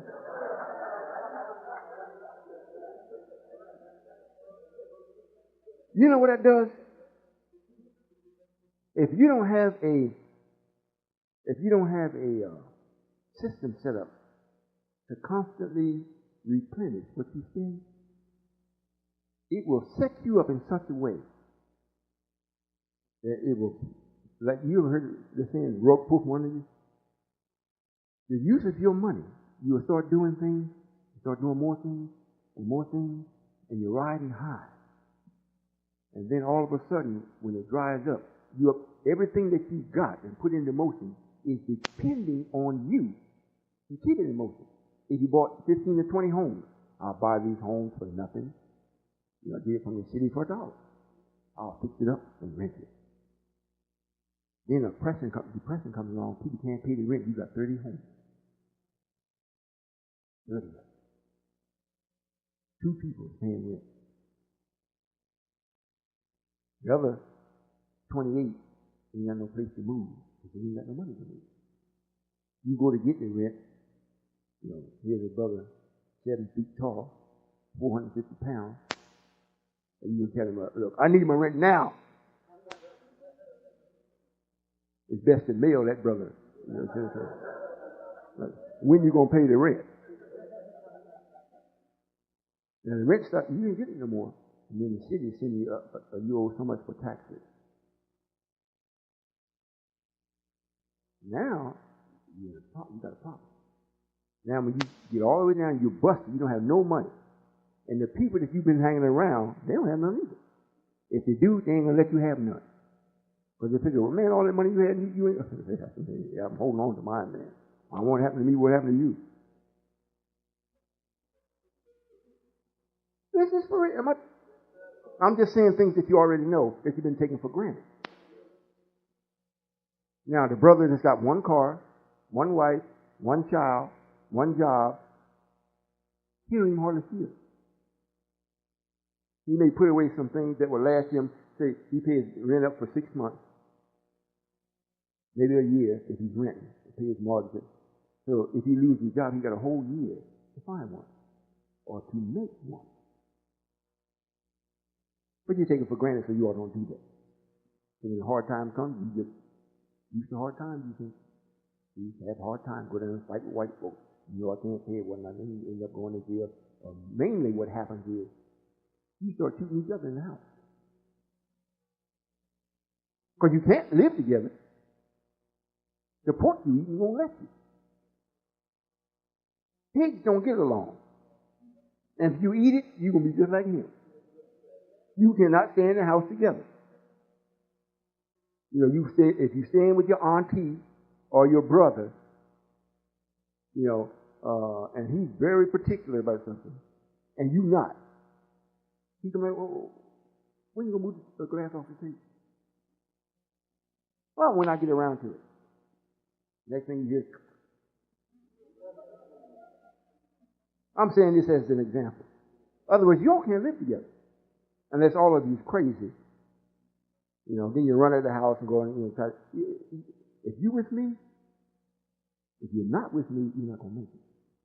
If you're with me, and the brothers that's complaining, well, it's 7 brothers living in the house and but 2 bedrooms. They're going to make each other homosexual. That's not right. If you're with me, that don't come across your mind. Because you know why you're doing it. And what to look, otherwise you know the reason. It's not a situation that come up and made you do it. It's a situation that presented itself and you agreed to do it. That's different. Because that's gonna live itself out. When something does come to bring relief, you be the first ones to get it. But the ones that was put in that situation by circumstance, you got a problem. You have a problem. Because everything somebody do wrong, they're going to blame it on you. And what you do wrong, you're going to blame it on them. It's going to be a fight. You don't believe that, do you? All right. Well, I'm open for questions. And just keep in mind, we're here in North America, in the belly of the beast. And we got to come up out of it. God himself is here. God himself is here. Now, whatever questions you have, put it in your mind you're asking God. Not that you're asking some person. Because if you do that, it lessens the power of the answer. Well, how does it do that, Royall? Because you'll be putting in your mind, well, that's what he thinks. He's thinking he's God. So I ask him a question, and since he thinks he's God, I just ask him, because I know he's not. So when the answer does come, you lessen it. So in your mind, you say, well, I'm going to ask God. And see if it makes a difference. Because I'm going to be speaking to your nature. not to your sense, but you don't have too many of that. You say, why would you say that? Look who's here. You know, all of us can go out there standing right in front of the place.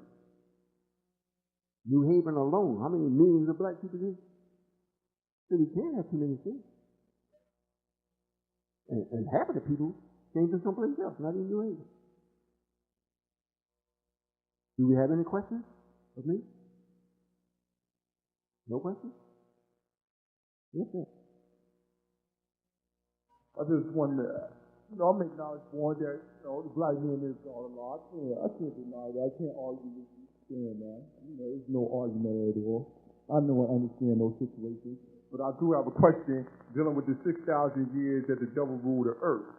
Knowing and understanding that the devil was bound out in Europe, for 2,000 year period, I was wondering, did that 2,000 year period get subtracted away from the 6,000 years? No, sir. No, sir, it didn't. All right. I have one more question, Well, nobody else got no question. Yes, sir, you can ask a question, but just to give clarity to those of you all that are listening. Like you said, the promise was for 6 days and 6,000 years, and about 2,000 years is for the dark days, what they call in the Quran. So you want to know, well, those should it be subtracted? And that way we wouldn't gain those 6,000, because 2,000 we took from it. No. It was 2,000 that before we started counting. Once they were driven to the hills and caves of Europe and stayed there, they were there 2,000 years before the time started. And in the Bible, in the Quran, they called it, they didn't know when they was, they just called it the dog days. You know why they called it dog days? Who is their best friend? What's his name? All right. My next question is, I'd just like to get your understanding to the first degree in the student enrollment, who is the original man. I just want to get your understanding. To the science, I got the knowledge and the wisdom. I want to get your understanding of that. Well, who is the original man? Original means first. He's not a byproduct. He's first. And the original man is the black man. And all things bear witness that is true. Just by you being black. And the ability to be able to create. No other man has the ability to create. They can make a lot of things, but they cannot create. The black man can, because that's how he got here. He's self-created. Self-created. There's nobody create him or make him. So this is what makes us the original. Anything made cannot create, because their very way that they got here won't allow them to create. It's the same purpose. It's the same thing as the black woman. She's a goddess. However, she cannot be God, because she was made. And if you think, well, they can do anything a man can do, please.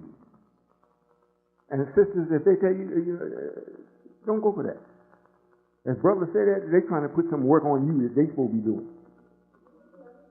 The main thing that will let you know that you are not God is because you never can get to the essence of anything that's real.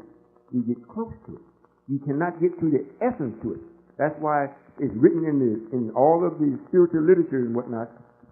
Whenever there becomes a dispute or whatnot, it never say go ask no woman. They check with the messenger or Allah. They'll settle your dispute. Not go to your sister, mother, auntie.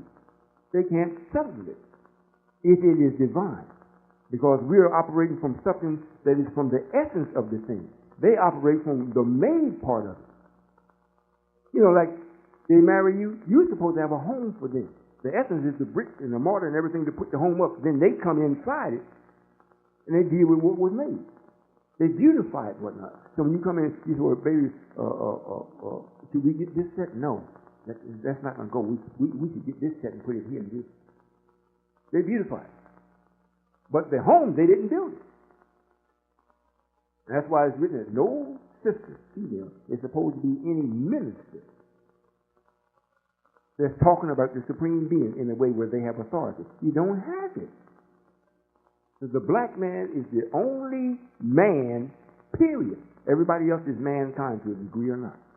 So we are original. Original. The one and only. Always shall be, always has been. And it says, when you try to find out when we really came about, can't find it. When we will leave, have no idea. And everybody in between is trying to get rid of us and fail. So we are the original man, the man that has the power and the authority over every atom that exists. And we have the knowledge and the power to bring in new. And to let you know, you look at me. I'm the new man. And this is a great thing. This is a great thing. I really came after you, black man, and ones especially came with the message, and the sons of the ones that came with the message. I came after you. And to make sure, if you show your love to me, I have got to show mine to you. Any adversity that you're in, I got to remove it. That's why I'm developing a place called heaven. Well, you don't have that worry about how you're going to pay your car insurance. How you going to pay the car note? Well, how you going to pay for that gas that's almost $2 a gallon? I looked over here, I think today, was it yesterday, what? Full service is $2.07. Whoa! I'm taking you out of that. See? And then, if they come to try to do something to you, I have power that's even going to surprise you. Yes, sir. It's even going to surprise you. I know it's going to surprise you because I surprised the first or the original Allah. When he seen what I could do, and the scientists bore witness to it, they said, hey, close the book. This one, we don't know what he's going to do. We have to just watch. We're with him because the light that he brings is so bright we can't keep looking at it. Close the book.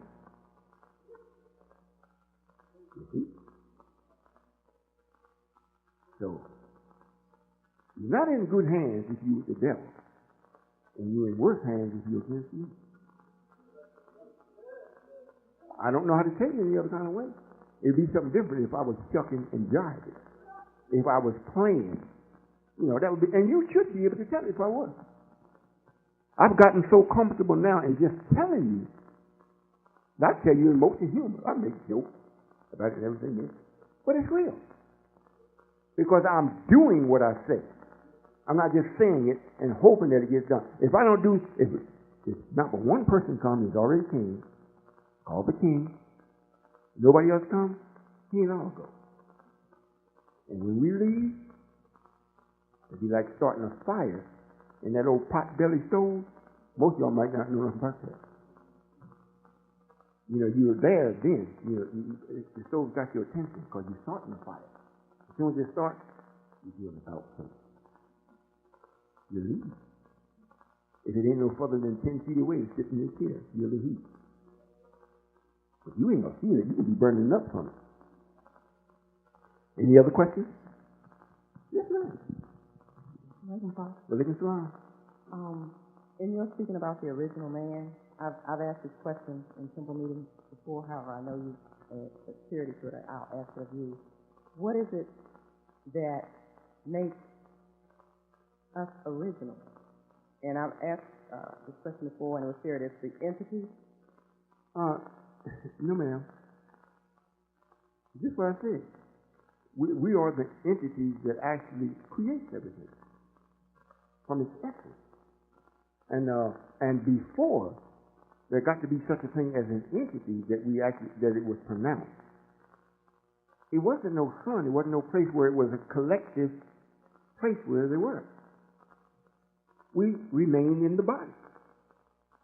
We remained in the body. So we were original, or we are original from that standpoint. When we decided there was a reason for us to leave, the entity to leave the body, then that's what we did. Nobody else had the right to do it. Matter of fact, it wasn't nobody else. There wasn't no brown man, yellow man, red man, white man. They didn't exist. So when we decided to leave, we were black then, but the God decided to leave for this reason right now. So we are original. Now, had we not come up with this idea to find out what was wrong, find out about this state and all the time, if that never existed, then we would never know no such thing as death. It didn't exist.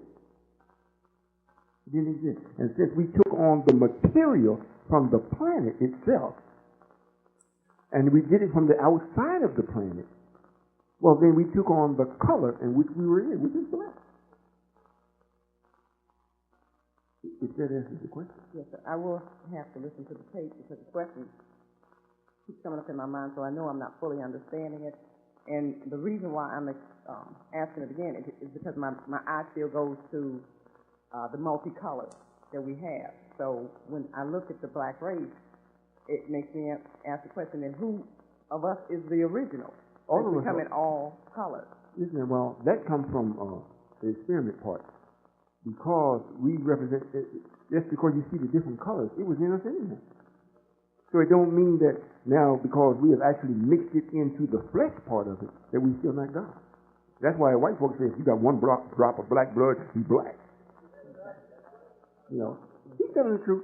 However, you know, just what we see, a different array of colors, you know, different degrees of shades of color, doesn't mean that we're not original. The entity that's there in this particular body that you're looking at, the body may, if it's real light, it may not be capable of performing the way you would like. But since I'm here, we can say it. However, we're still original. We're still original. What is a demon? I'll add a little bit more to that. Yes, sir. What is a demon? And is it something that we can recognize? And if we can recognize it, is it something the righteous should do or not do if we encounter it? Oh, yes, ma'am. Yes, ma'am. The more knowledge you come into, the easier that you can recognize this, because it's like a fly in a bowl of milk. You recognize it, you don't have to look for it. You know, now a little child run by, you know, they might look at it and play, they might try to dip in there and play, you know. They don't recognize, they recognize, but they don't recognize. This thing is a part of your milk. Their knowledge, when you become knowledgeable, you will see, you'll recognize it right away. The same thing when a demon. A demon means a determined man or a determined spirit. He's determined to mess you up. And it's got to be determined, because any time you graduate to be a demon, or you actually is a demon, you got to know the truth. So the truth automatically lets the demon know you don't have no authority and no power.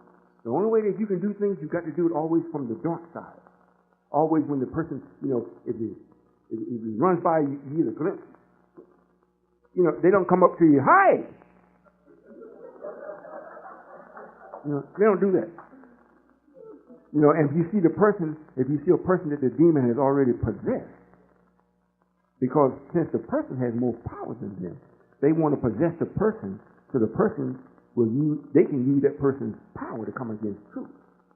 So when you see the person, they come up and start talking weird and whatnot, and you watch them, there's something wrong with them. You keep watching them.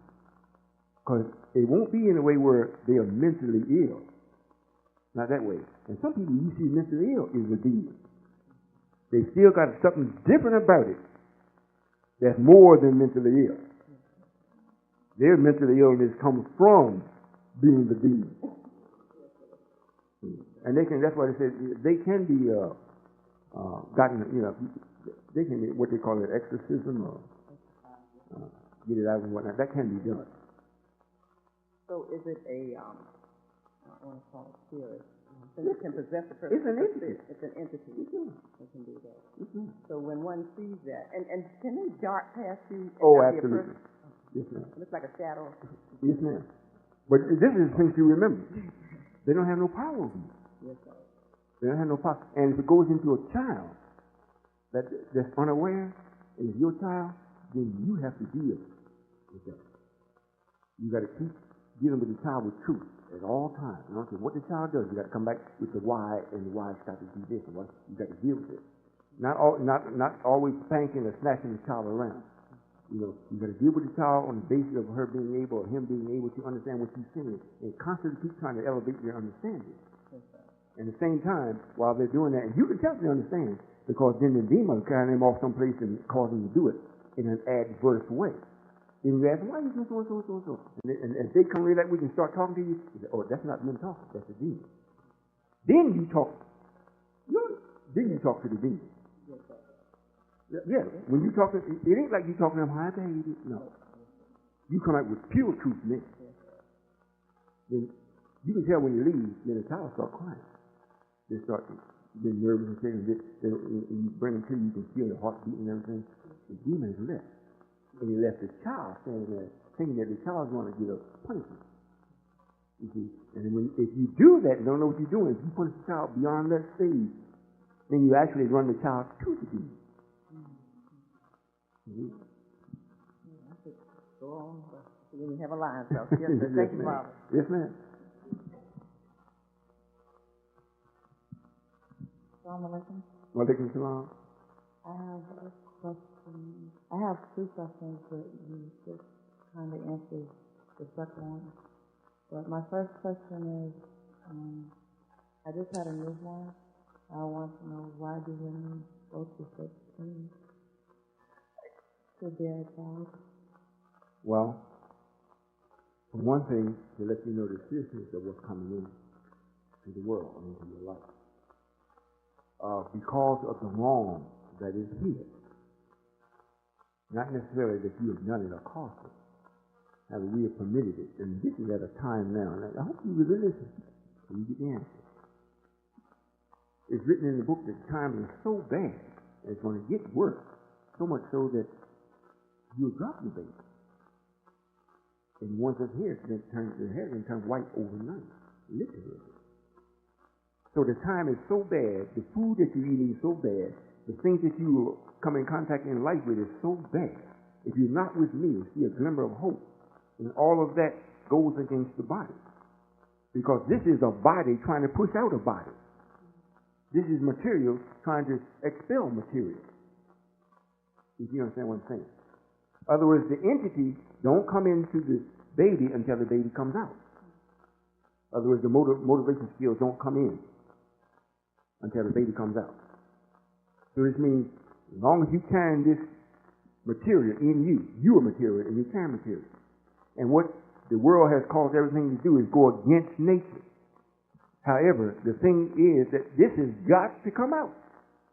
Unless it's going to kill you if you don't. So because of that, you reap all of the things of this world. So that's why it's written that you will have children in fainting and pain. The pain is so bad, sometimes you want to faint, but you can't. If you do, you can wake back up and still got to push. So that's what it is. However, after this, and this is why, I have sisters, I have wives this with me. They have like this. They eat the right food. They drink the right tea. They take the right thought. They have right activity. When it gets time to have the child and whatnot, it's working up to be the child. There are certain things that they do as far as what they want when they get ready for the baby to come through that minimizes the pain. However, you're still going to have a certain amount of it because of what's coming through. It really makes you understand, it almost gives you ownership. Anyway in the hell I go through this kind of pain and give it to somebody else. This belongs to me.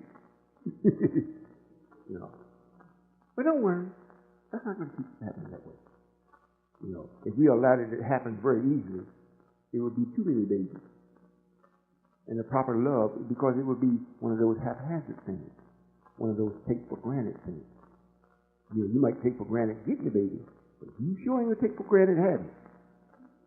Because my wife calling me, Father! I'm on the way, baby. I go in the room, because the wife's being out delivering the baby, I go in the room. Come on, baby. They tell me, hi, Dad. Baby, don't say that now.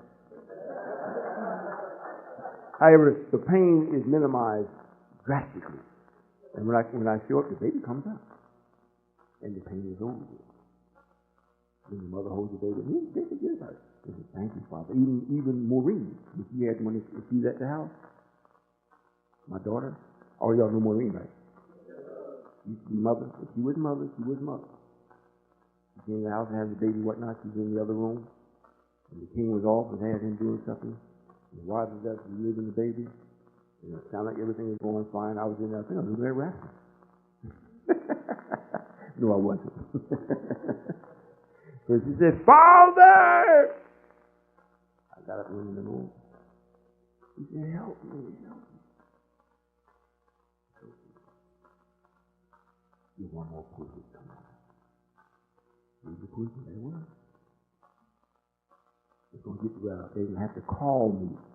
Some of y'all call me now. I think you and the young king help you. If the call is for real, usually it's for real, baby. But sometimes I don't answer because before you call me then, you don't call me a whole lot of other names. So when it comes to you, Father, I'm not answering you. You know, you take it. You don't call me all them names and everything. Now you're going to call me to help you. Oh, forget that. Well, that's why. That's why. And you know, and a lot of this, well, the basis is what I said, so you understand. The basis is because of the wrong. Now, a lot of our bodies is not lined up. Your pelvic is not straight. So when the baby comes through, it's got to come to a sideways thing. That's painful. You go to a chiropractor, get yourself straightened out, and you have the baby, you just feel like, oh, man, that was wonderful. You know, had a straight passageway out. Most of us that way and don't know it. You're that way and don't know it. But your spine be crooked, and it throws your whole body off. Does that answer the question? I forgot to say, I'm still suffering from cancer for 7 days. 7 days?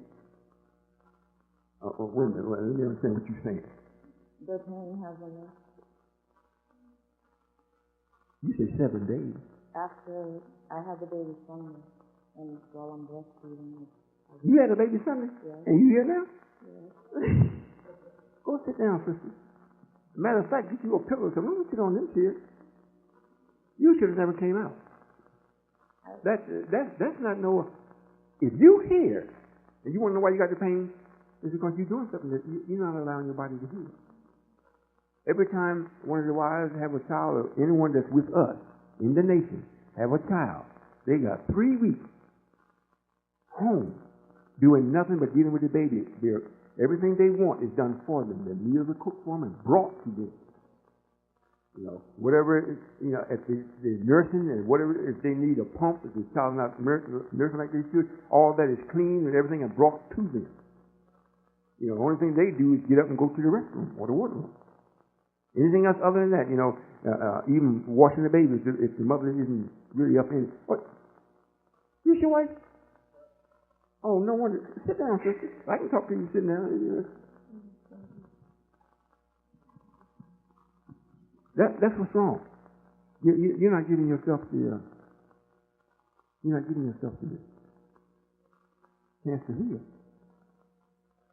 What bringing a child into the world, that ain't no haphazard thing. So that's why I say you ought to be with me. 3 weeks, you don't do anything but just stay with the baby. And we don't let no relatives come. And that's another thing. Royall don't even let the relatives come to see the child. No, I don't let them come because when they come, they bring in Satan. And that's what you talking about, the demon. Demon jump out of Satan, jump into the little child. But the child's supposed to have 3 weeks just between you, the mother, and the father. And even when the father, he goes to work and come back home, before he sees that child, he's to go wash his hands, his face, and everything. And necessary, if he holds it closed, wash his breast. For real. All of that must be done if you expect to give the baby the opportunity that it's supposed to have for 3 weeks. Then after the 3 weeks, then the relatives can come. But you got to watch them too. They can't come in with a bunch of cologne on and give the baby and hugging and kissing all the hands. None of that. Come and look at the baby, not handle it. Then after the 6 weeks, then you and the baby can go out in the public. As long as the baby is dressed well, that's the way we do it. And it works. It works. My children come out so smart, I have to ask them 2 or 3 times, what should I speak on today? It is blah, blah, blah, blah, blah.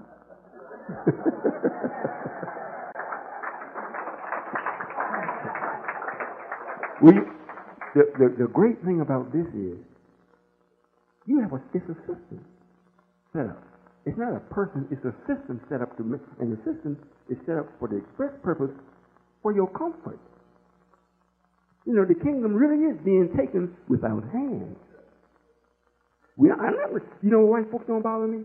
Because I'm not down there marching on them. I ain't down there trying to make them change their law.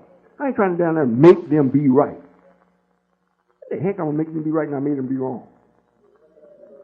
That don't make no kind of sense at all.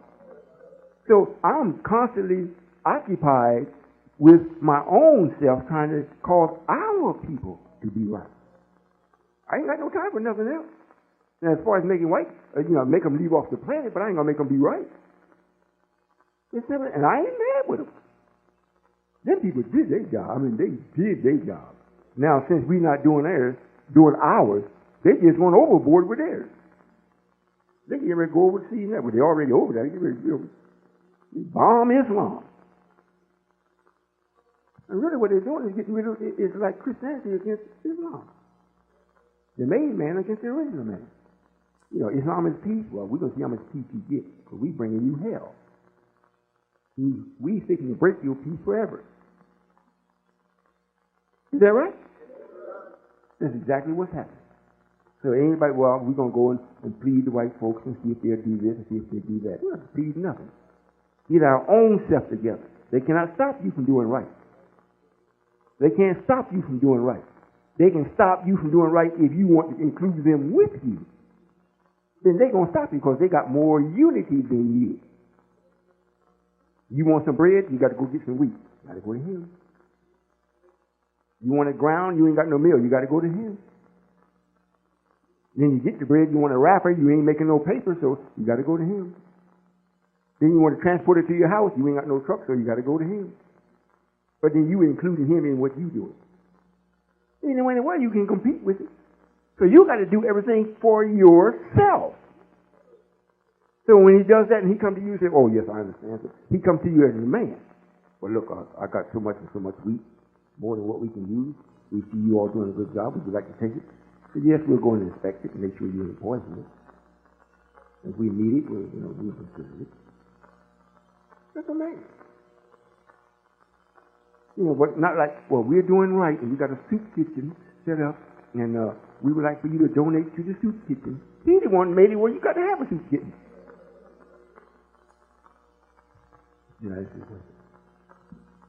It's nice. It's about my son. He's from a previous marriage. His father's brother, he's not a nice man, but I had a vision that he was going to get shot. And a year later, he did it. And I was going through hard times, and I wasn't going to keep myself isolated to him.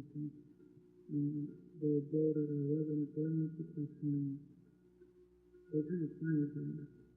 And the 10 days I was going to that start, and I was going to see how that got the empathy of Toronto, because he was a evil man. I see a lot of things going through my son. Was your son around him? Was your son around him?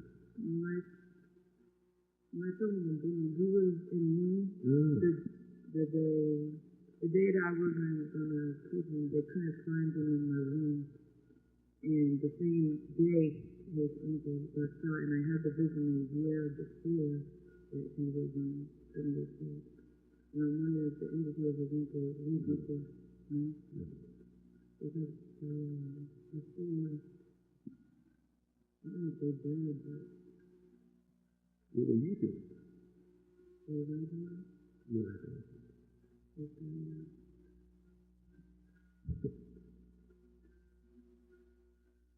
Our behavior and our thinking has a lot to do with how the child is going to be. And if you or the mother have any inkling towards the dark side, even if it's just thinking, Satan takes advantage of it. This is why it's not good to hate. Because there's that moment of hate. If you're in that kind of a situation, Satan takes advantage of it and makes the baby make you painful. This way, and he looked at it like you said, well, you saw him get shot, you saw the ear and things, so that's what happened. Satan looked at you and said, oh, people want to do you right away. We tried to fix this up so she can't go. So we'll give her a child that's going to keep her occupied. Well, how you going to do that? We'll bring about a situation that makes her hate. We already got her uncle, so we'll send him around just a mess with her so she'll hate him. And that one time if she really hates, bam, I got her. That's how he works. Because he looked, like you saw him got shot, he looked and saw you coming in. He said, oh, I got to stop that. However, he ain't no pastor. We must have saw you coming too. So we give you a choice. If you really want to be here for real, not because we made you angry, because we made you happy. If you think you do not do it, that's not something. No, not for it. You believe? I need to do it. How old is it? Where's the baby? You what?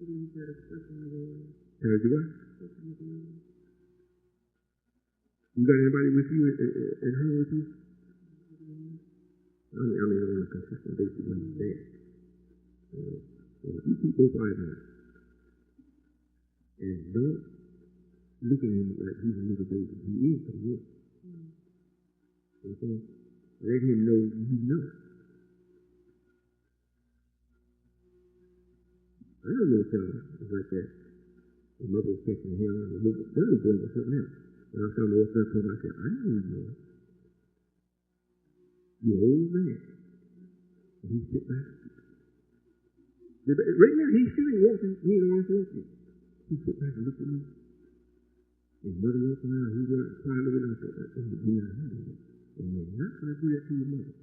He stood up, and he did it, and he said, I left, gone, and came back, and all that, for about 3 or 4 days. And he just did it.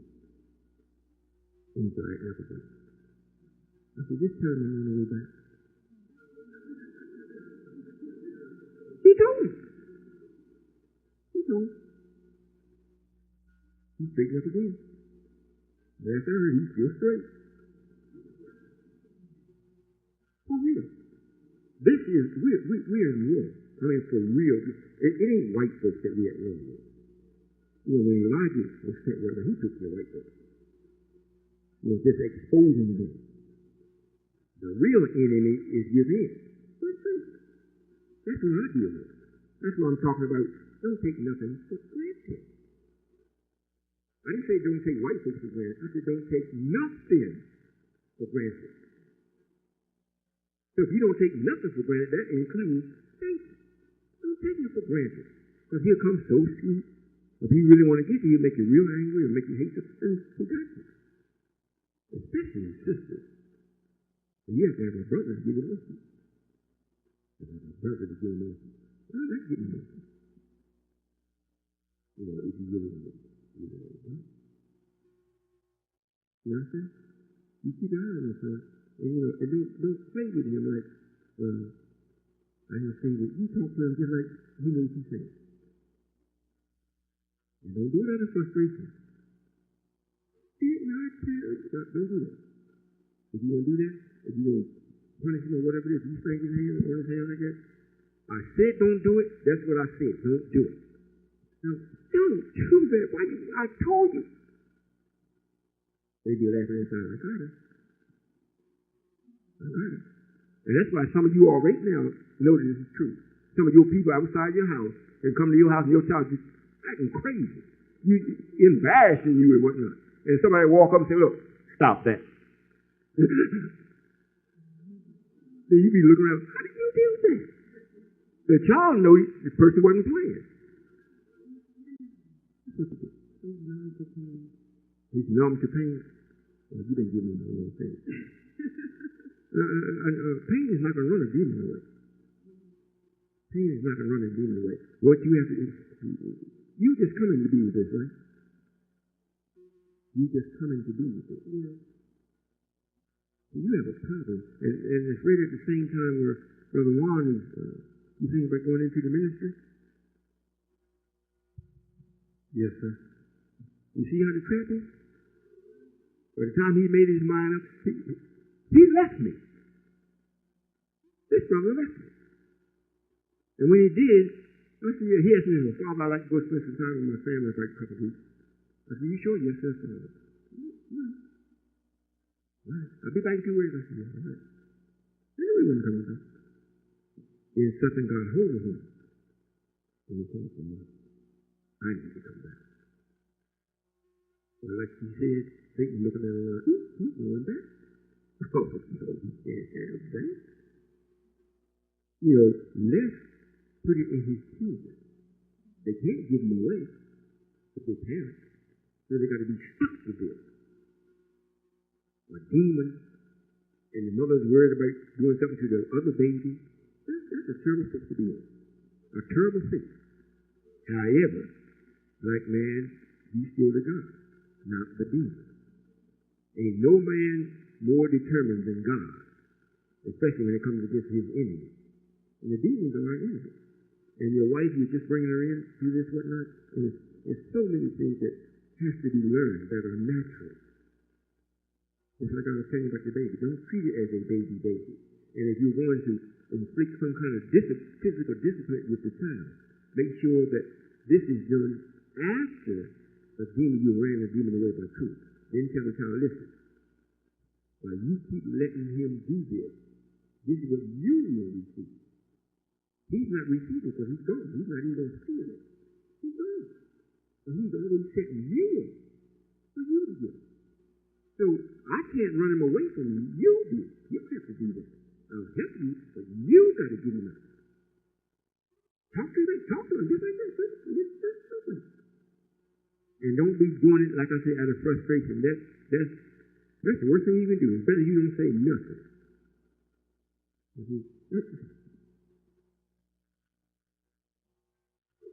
It's pretty consistent.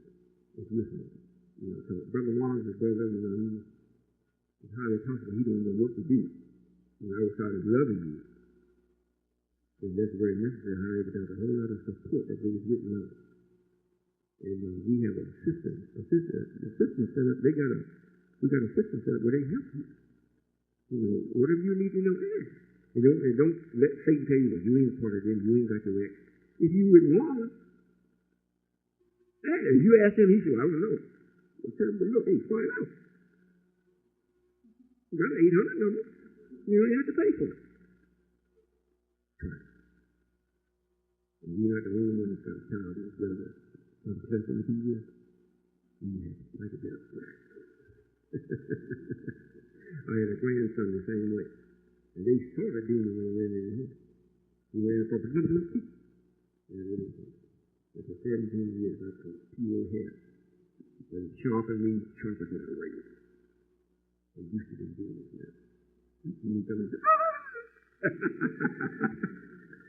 Demon Buster!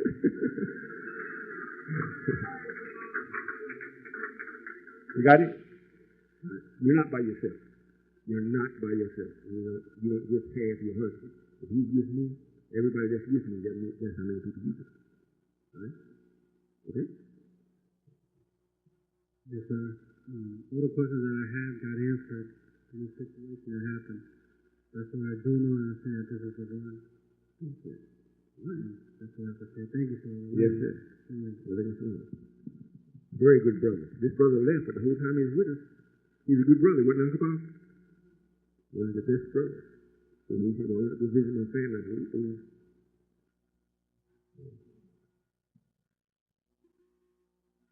You get ready to leave?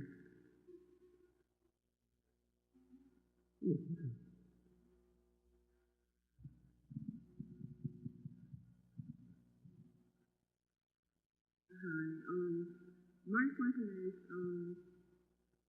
how did this is the year 15,088.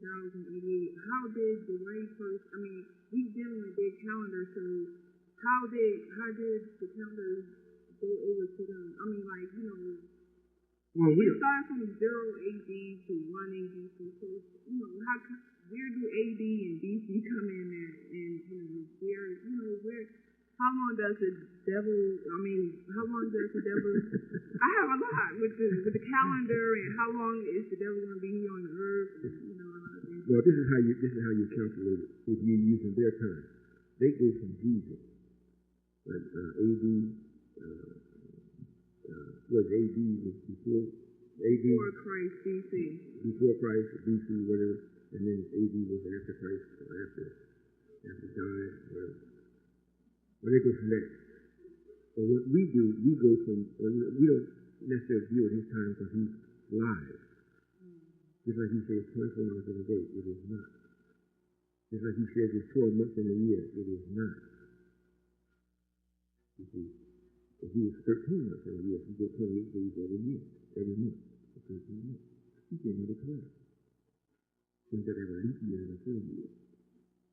1 month, that he has 28 days in it. That's February. So his time don't count. He was pretty as to deceive us.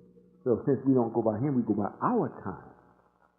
And our time starts at 0 at every 25,000 years. We set what's going to happen before it happens. And now we're beginning to go into the 7,000 year of what we got for us. We're going into the 16,000 years for us white folks is concerned. In other words, from 0 to 15,000 years. 9,000 years of that time, of the 15,000 years, we controlled it. 9,000 years. We gave the white man 6,000 years. So that brings it 9 and 6 is 15. So he's at the end of his time. So now we're at the beginning of the 16,000 years. Well, we're supposed to come back and take over. Now, if we just go by the 6 days, we'll say we gave him 6 days, and in the 7th day, God is supposed to come and put him to rest. Well, this means that he's at the end, in 1914, his 6,000 years was up. So now we've started into the 7,000th year, which means we got to come alive and take over. So he's, if you're going to go by accurate time, but his time is, he puts it on Jesus before and after. Because that's the one individual that he puts in everybody's face. And Prophet Muhammad came after Jesus. So they had already had Jesus like, bigger than life. You see what I'm saying? They had Prophet Muhammad like he came for the Muslims. Jesus will be there. So he's bigger. If you understand what I'm saying. So if you want things that are real and that's something that you can really add up, forget what he does. You can understand it. Look for understanding, but don't look for it as no standard bearer. You see?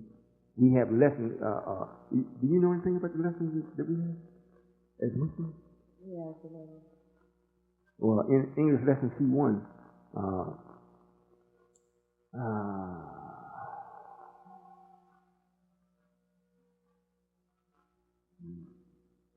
it reads there,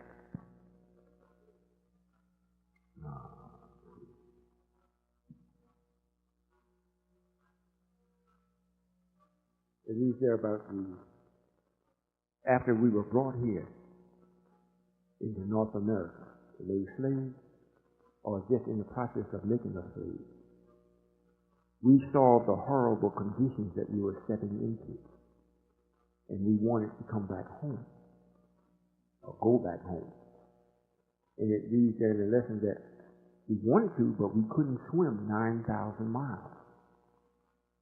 And there is no ocean for 9,000 miles. There's no such thing. So they wouldn't have to, so it can't mean swimming that kind of way. What it does mean, speaking in symbols, it means that we could not go back to the beginning of the 9,000 years when they wrote this and changed it. We couldn't go back. So we just had to endure it. So that's what that means. And the swimming going back, swimming back home, 9,000 miles swimming back. The only thing, I won't say the only thing, one of the major things that actually does that it has life, that represents Solomon, is the salmon. The salmon, to reproduce itself, always swims back against the current to go back to produce or lay its eggs. And that's what we're doing. We're fighting eating our own black woman. We're fighting everything. The trees is dead. Nothing bring enough happiness to us anymore. Nothing. You turn the TV on, they got the same old white show. You turn on and you say, oh, there's a black face. They talking crazy. Like life is so grand. They always after the skirt or what's under the skirt. Nothing has happened.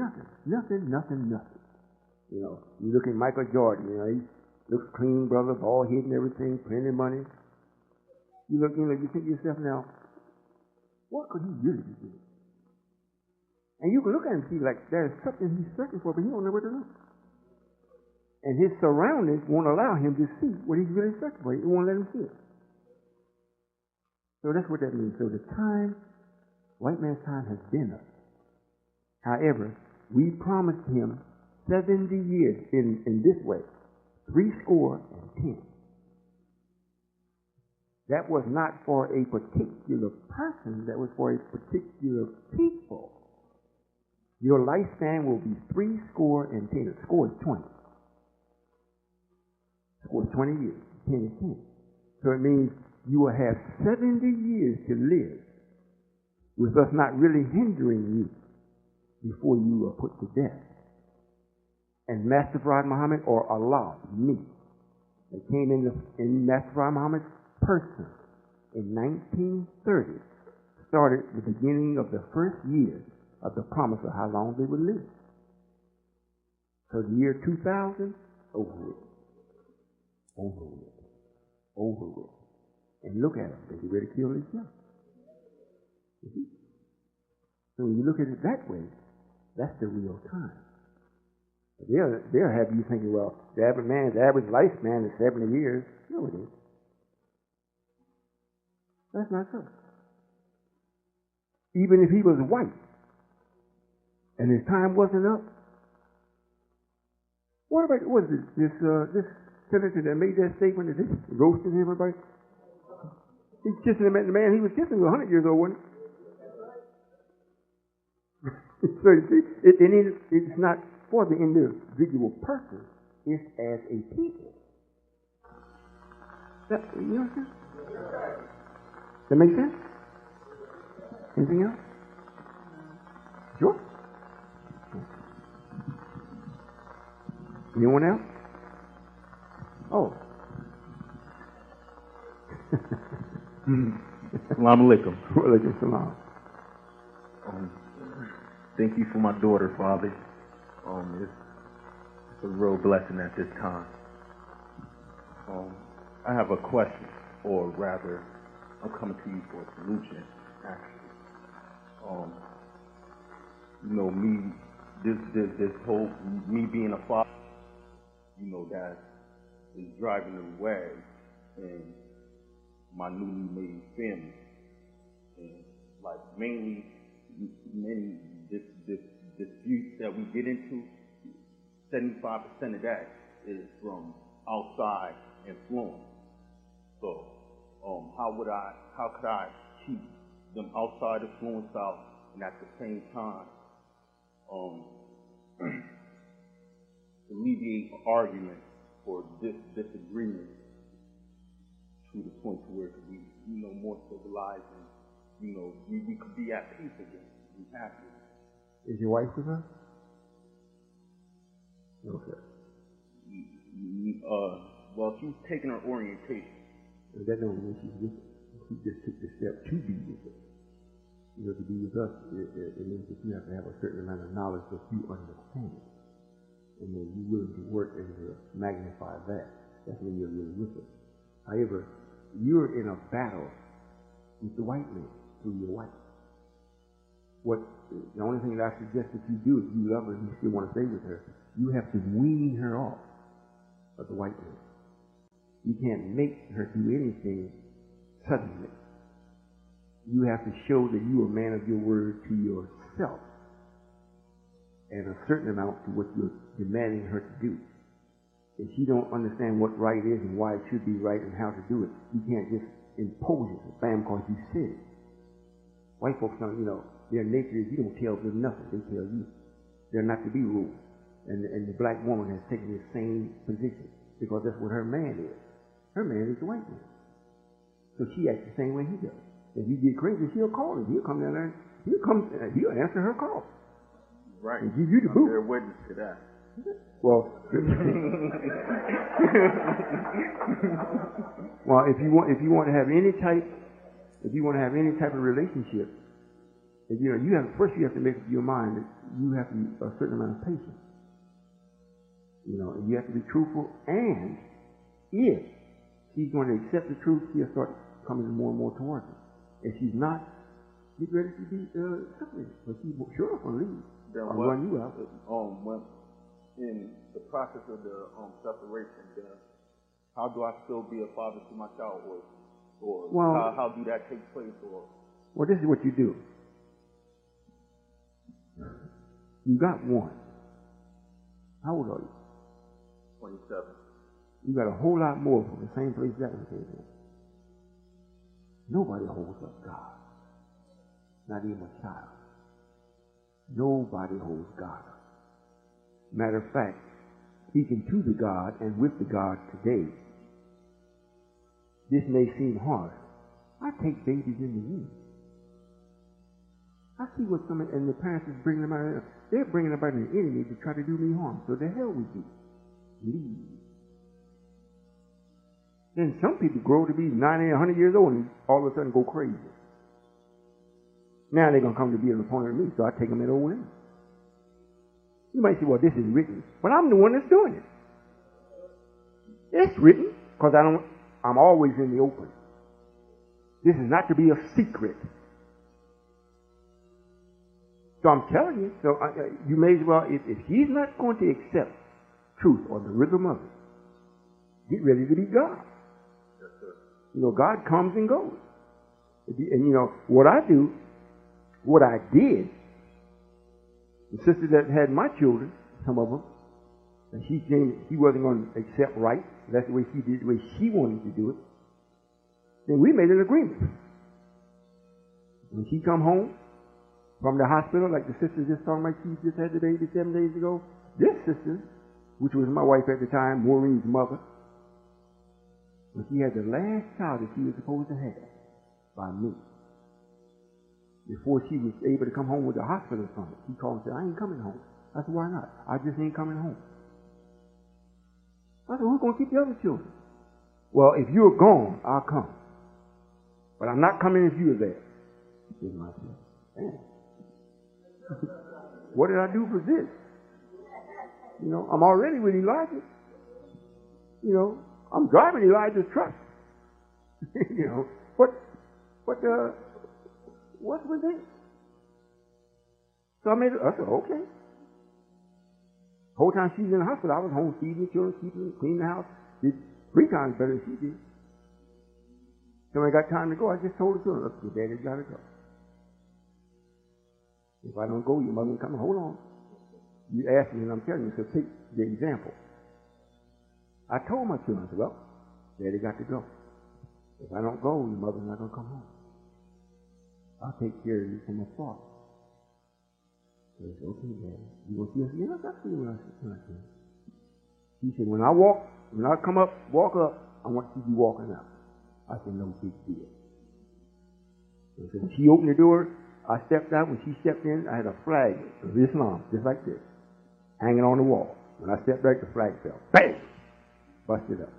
I looked back, I said, that's a sign. I ain't been back with them since, and they ain't been with me. Maureen came. I got another daughter, Fatima. She's with me. However, God. And when I stepped out, Elijah had already told us, some of y'all are going to lose your family. I was one of them. However, I'll give you one better. God will give you one better. So I took it. Face value for what he said, because of circumstances, I ain't had no choice. I couldn't leave my home and go to work. I couldn't carry them all with me. And if you was that determined, you're not going to come in the house if I'm there. Hey, here, take the house. I'll pay for it. I got my children. I'll pay for the house. Pay the notes and everything. But you know what happened? The scientists came. One of them came and told me, Royall, that situation with your family, leave it alone. I said, leave it alone? Leave it alone. That's about I got my children. Give them nothing. We'll take care of it. That's well, okay. I used to ride by, see them wintertime, because it's just like winter then. Nose all snotty, looking all raggedy, playing out in the snow. I said, man, they got to be cold. I sent one over to get them coats when I wore it out. One day I worked, y'all heard me before, I went to work, I went to go get my paycheck. Couldn't get it. I called the man, couldn't get him down. I said, I ain't never had. I said, well, this must be a sign. Because I was still giving them money. They told me to leave it alone. I thought maybe, I'll leave it alone, don't go around, don't cause no trouble, but, make sure the children got their clothes and they eat well in the house, got the cars running. I thought it was like that, They said, no. So I said, well, I'm not giving her nothing, not a dime. And before I get in my mouth, the phone rang, right? I said, yeah, Roy, when you come get your money? Whoa. I'm getting a chill now thinking about it. I went and picked the money up. In other words, there's another force out here that all of us have got to tune into. We have a time. I have 10 children by this system. 10. Now, first I went, how come I got, these 10 children? Then when the scientists came around the university, they told me. And that's what was supposed to happen. And when she had the 10th one, I had to leave immediately. Immediately. Couldn't even come home from the hospital. I had to go. Because that's what it's supposed to be. 10. Each one from a planet. One of them was twins. They got a twin planet, Venus. But see, all at the time I didn't know. But I did know she wasn't right. But because of her father and the power that he had, and me, the power that I got, those two together brought about the vessels for the power that was needed to go to the other planets to do what I'm doing here. You see? So everything isn't what you see. And everything you really don't see what you're looking at. I'm looking at this one, what the hell? I got to leave her. Man. And I ain't never been no bad brother. I don't think I have wrong about it. I just couldn't justify it. But when they came and told me what was happening, I said, oh, now I see. And then they sent me a woman with some hair.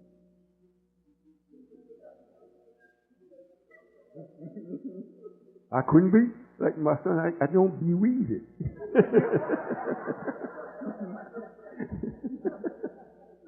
When I asked him, I said, what's up with this? First, he wouldn't answer. I went almost 3 years. Matter of fact, it was 3 years. And at the end of it, when the time was up, they came to me. And I was at my wit's end. I was about ready to choke her. Had my hands all ready. I was still driving truck. I went on the truck and I went past this place. The guy was standing in the ditch. And I went by holding up a snake. And it came out and said, oh, that's a sign for me. It must be that whatever got me tied up is under control. And I said, I'm going to see him down the road before I get to Ohio. I got right to the line almost. And my buddy that was driving the next truck was in front of me, had broke down, and he was in the truck with him. I said, where you going? He said, wherever you going. Since I saw him, I said, okay, come on, let's go. Because you got to have something for me. And he did. Told me all about her. The whole time Wallace was there, if they had not sent her to me, I would have messed Wallace up. So Wallace had a job to do. So they say, well, we made you busy, so you wouldn't go over there and mess with Wallace. The partner, she kept me busy. But when the time was up, I was dumping. I couldn't wait to get back home to her. I couldn't wait. I called her up. She didn't answer the phone. I said, oh, my God, she ain't home. Yeah. I waited about 12 o'clock. She still wasn't home. I said, what could this woman be? Oh, I ain't going to call. I'm just going in. I just ran the wheels off that truck. I was getting it. I got home. I called her up. She answered the phone. I said, come get me. Boy, I got something for you. She thought it was a ring or something like that. She dashed on me, picked me up. I ain't sitting up and wait till we got to the house. I went out the house. I said, you know all the questions you've been asking me? But she wanted to know, why is your Chinese eyes slanted? What's the people need to call? And how did the red man get to be red? He was always asking me that. I didn't listen. So I asked them. And they told me, here's the answer to her question. So I said, well, what is it? Then they told me what she was asking. I didn't tell them. They told me, that's why I couldn't wait to get home. Other words, what I'm saying is, what you think you into, if you for righteous period, that's always the reason. Don't knock your brains out because you think it ain't worth it. Do what you know is true. If you got to leave, if she's going to leave, let it happen. If you can't stop it. What you do, stick with the truth and let that work for you. If you don't want it, hey, you God, man, you God. And there's no way to show it other than having the power over what you say. If you tell her, look, if you keep this up, we're going to have a split up. We're going to break up. Don't say, well, I'm going to leave. No, heck no. Let the situation determine whether who leaves. Just to let her know, it's going to be a split up. It's going to be a break up. You keep this up. But you didn't say who's leaving. Might be her. Now, she might take the baby, but the baby, just like I'm looking at a little boy right. I think that's a little boy. That kind of everything, handsome boy. Regardless, you his mother? Regardless of what she does, short of taking his life or altering his brain or giving some kind of narcotic or something like that, mess with his thinking, there's no way in the world he keep breathing, he will be impossible. Because I'm going to be at such degree in activity, he's going to come running to me. Might not be me in the person, but what we got going, that boy's already in heaven. His mother might not be, but he ain't got no choice. Same thing with yours. You just start to feel fatherhood and so forth and whatnot, and she runs off with the child. Don't worry about it. You got a zillion more babies in there. Right? That's true. That's what God does. You don't let nothing tie you up. Let nothing or no one rob you of your reward. Not even your own ignorance. Got it? Something else? You gave me more than enough to feed off of. All right. Thank you, Father. Yes, I sir. love you. Yes, sir. Love you too. Well, are y'all having dinner or something here? Yes. I don't have y'all sitting on these seats all this time, but not and I don't want to stop y'all from having the dinner. What time are we supposed to stop here? This hour? Y'all want to hear a couple more questions or something? Or y'all in agreement with that? Yes, sir. If somebody got to leave or whatnot, I won't feel offended. Oh, yes, sir. Oh, this is my grandson. That's my grandson here. He's the son of my oldest daughter. Me and him had to wrestle a few times. He threw me down, too. Okay, Jacob. Yes, sir. Yes, sir. I had a question as far as, I noticed that this might not be done so often, however, as far as, us, as brothers, in the nation, we hugging, each other or hugging sisters, what's the purpose of when we should do that? Because I'm seeing that it could bring us closer to one another, or power in another way. I'm seeing that, it shouldn't be done. So I want to know the understanding of the right way to, go about doing it. Well, everything is supposed to be done from a purpose. And the purpose, the universal purpose of greeting each other that way, hugs, whatnot, is to show the person that you're in complete agreement of peace. Now the brothers don't supposed to be hugging the sisters. We like that. So, now if you're talking about hugging the brothers and got some feelings for each other, there's something wrong. Well, that's when it is done. When you're greeting each other or departing, you come in peace and you leave in peace if you're going to hug. Now, if one is uncomfortable with that, just give the greeting. Salam alaikum. And the brother will see you doing it and says, "Oh, you do it back." But it's like an openness. If you hug somebody, you got to open yourself up. Don't do like white folks, just put one hand behind them and stick the other hand out and stick like that. You don't know, you have a brick in the other hand behind you. Why you ask that? You start hugging people? Sir. You start hugging people? No, sir. Sometimes, like when I do things great or someone do something that help me out a lot, I feel like I want to hug them. So, if they don't mind, I don't know when it's the right time. That's all right. If you don't know, ask the person. Yes, sir. You just say, "Well, look, I feel like giving you a hug. Is that all right?" If you don't put them, six and bedroom eyes, I'm not going to. No, sir. Yes, sir.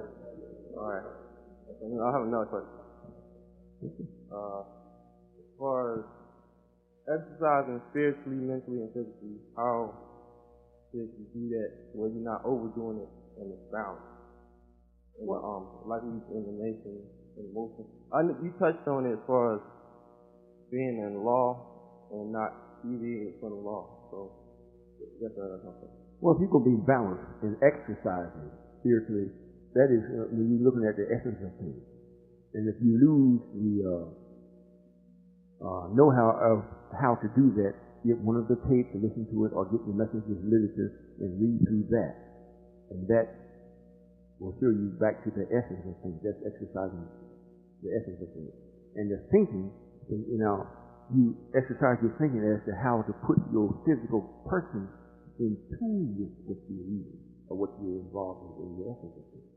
That's the thinking. And then you actually get up to move this flesh, or this body, this weight, this matter that's occupying. So when you actually make it get up and move, you make sure that it moves in accord with the essence of what you're thinking of. That's exercise.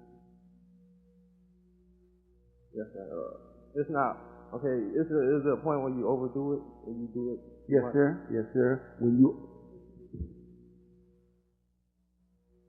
When it's breaking the harmony of what's around you, then you're excessive with it. Now, if you live by yourself and you do it, if you live by yourself, you can't exercise all three. You can do two of them, but you can't do the physical one. Now, you got to be around somebody else to exercise the physical one. And that don't mean go to a gym and that kind of. That's not the kind of exercise. Hug it like you hug it, or the brother that's doing something like your grandfather. Yeah. You apply your physical self to that, then you're exercising the physical.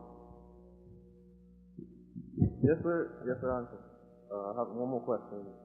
I saw on different movies. One is called Harry Potter and the Sorcerer's Stone.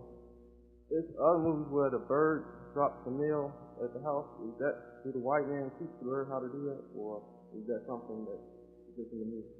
Drops a meal? A meal, piece of meal. Oh, piece of meal? Flies or carrier meal. Yes, sir. They have carrier pigeons that can do that, and they are taught to do it. However, always keep in mind, you made the pigeon. And if you didn't make it where the pigeon had that kind of thinking or obedience, he couldn't do it. He couldn't make it do something that he's not made to do. Like, he can't make a snake fly after we put it on his belly. So you can look at it, yes. They can be trained to do that, like you make lions. They make lions jump through fire. They can walk on their legs, and stand up, walk on their hind legs, all that kind of thing. Things that don't mean nothing. Don't mean nothing. So what it does do is make you think, well, hey, I must not be nothing. I can't do that. So it's good in that sense, that's all. Yes, sir. Thank you, Father. Yes, sir. Like, Brother Concern.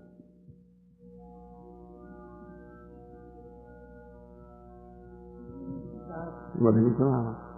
I pay attention to being here today. Mm-hmm. I went through a lot in the last 4 months, and I know I came through it only by your help. Mm-hmm.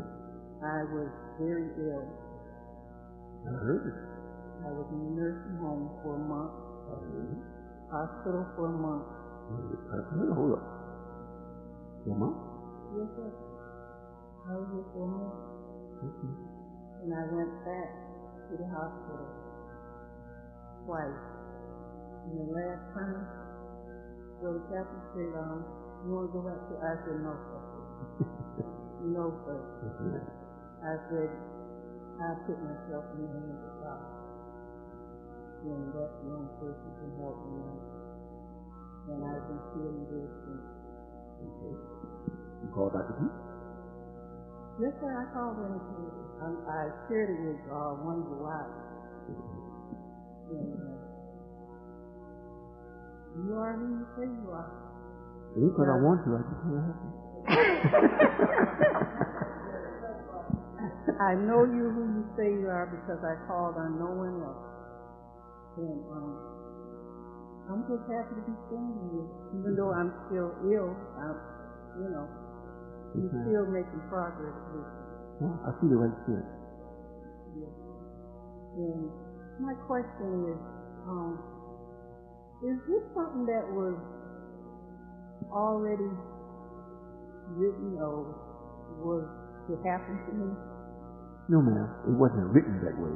However, because we avoid or don't avoid certain circumstances and how we think and things that come to us in our earlier days of life, yes, it brings on things in the end time where we have to pay for what we did in the beginning, whether you are conscious of it or not. yes. And the great thing about that is when that does happen, that I'm with you if you're with me.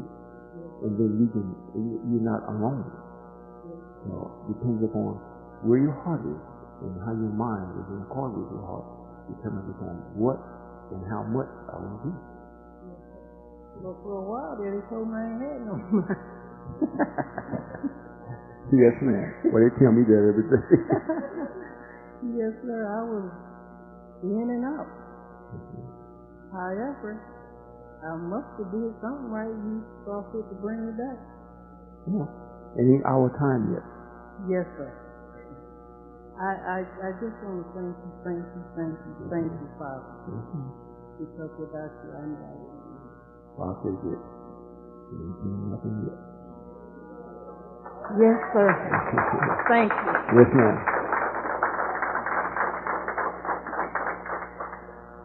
Well, if you all are satisfied, we had our fill. If somebody else does have a pressing question, I'll be more than happy to satisfy it. If not, yes, sir. If you take this. I'll say this anyhow, for you all that came out, I appreciate it. For those of you that still follow me around, I'm still amazed. However, thank you. We're still building our foundation. It's gotten to the point now where we have some Caucasians. Like I told you all, if you don't come in, you really look at their back. They're starting to come in now. We've had some apartment buildings on 18th Street, I think, for over a year. It's been close to a year, I'm sure. And we could never seem to get enough finance to get it going because we were trying to fund this African adventure that we're into. And that is really progressed. Not the way I wanted it to. However, the way it has progressed is in an undeniable way of saying our relief is coming there in a continuous flow. You understand what I'm saying?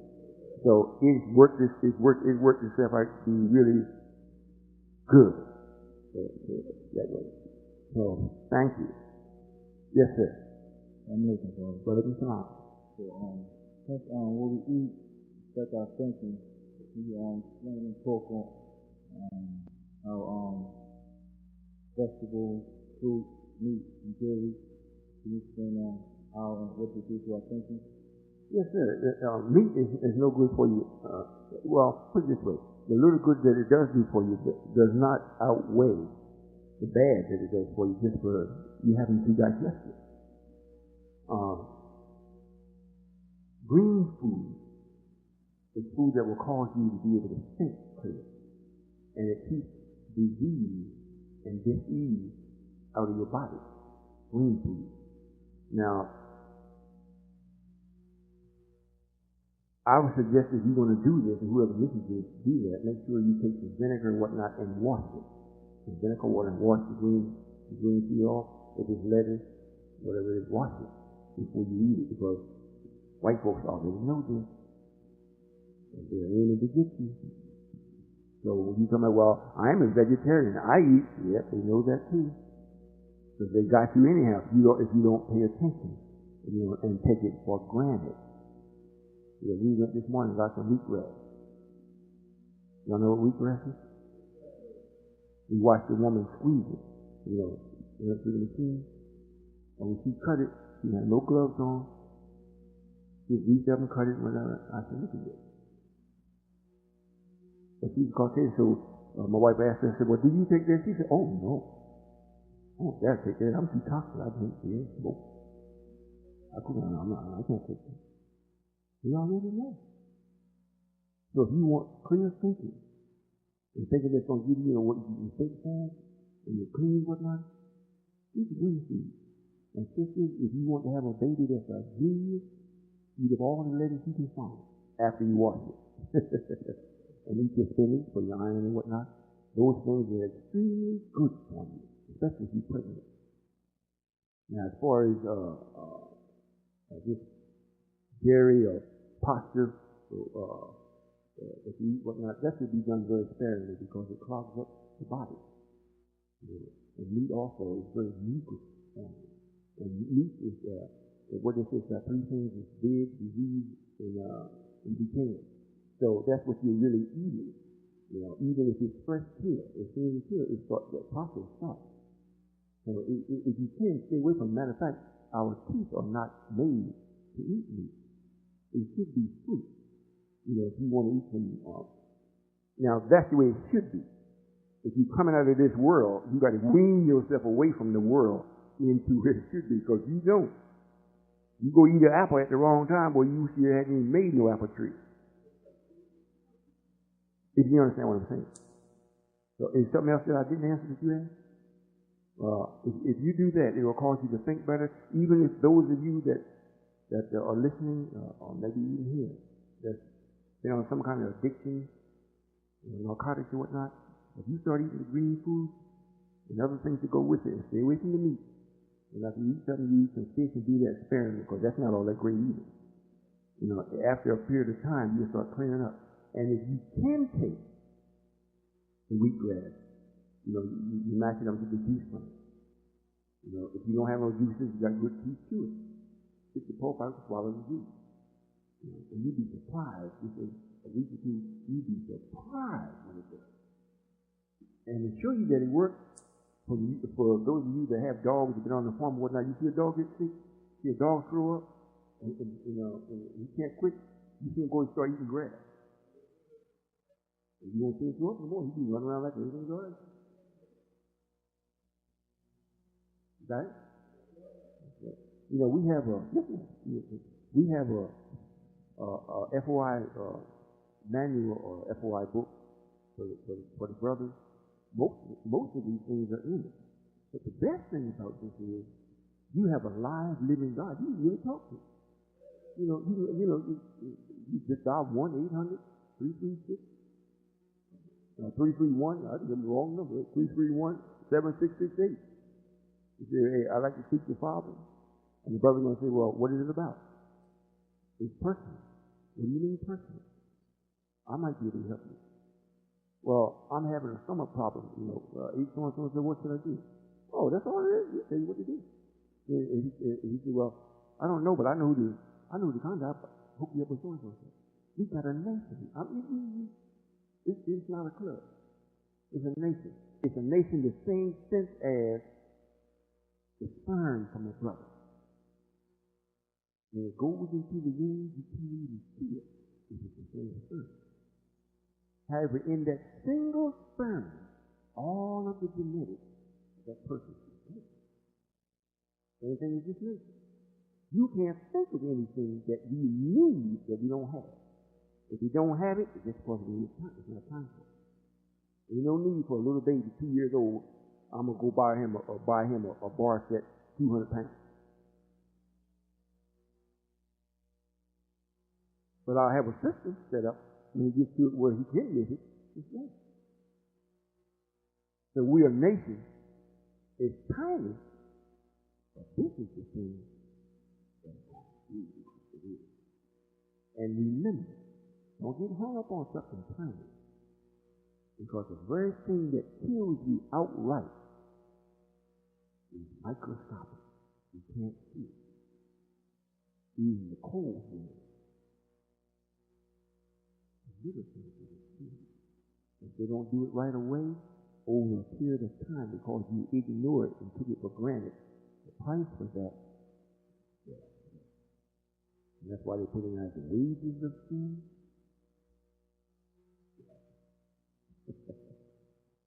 That's why I look at sin and say, you ain't getting me. I think if you give me my brother, I'm going to live so I can get you. I'm being human, and I can afford to be human because you can't get me. I'll be like the duck, jump in the pond, poof, jump all down, dive down, whatnot. You like, I'm saying these things, is it making sense? Ducks do that, As they think they're going to get wet, you see them stop and stick their bill back behind, rub it all, get the oil from the oil glands, rub it all over stuff, whatnot, then jump in. Swim all around swim into it, never get wet. If you want to get them wet, you have to take the duck and drag them backward in the water. Then he'll come back and try to take you. You do that for. Yes, ma'am. Yes, sir. Brother, in the first, I had children, and I raised them up in the nation. And I had 2 daughters that wrote their letters and never went with anyone else, so we were, however, my daughter says, they don't understand me. They said they look at you and they just be talking flowery language, and they don't understand, and they come, but they don't come enough. So I try to tell them people you need to find and knock on the door, but they're not even coming because they don't understand what you're saying. That's because they're not searching. All right. Don't worry about it. If they keep living, things will become more and more uncomfortable. So, a lot of times you don't wait until you understand. That's the last thing that comes. You look and see, well, this is good. I don't know how it happened, but that's like going to a meal. You see the meal up there looking good, whatnot, the green sheet look good. You don't know who cooked it. You're going to say, well, who cooked it? That's going to determine whether you eat it or not. Most of them, you don't do that. If you got bean soup, most of you don't have bean soup in there. So when they do have it, they must be a mystery. So it's all right.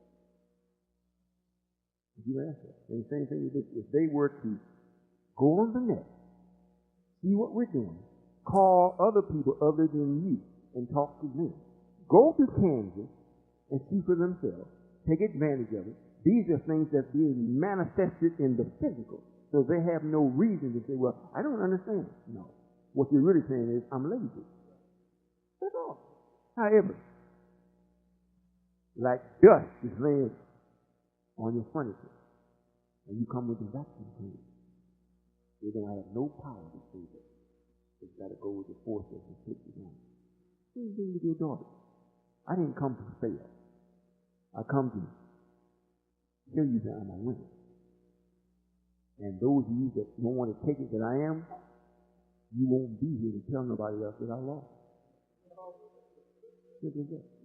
I'm God. I'm saying it because it's true. I'm not saying it because I can say it. Don't take that. Don't nobody take that from you too. What I speak to your nature.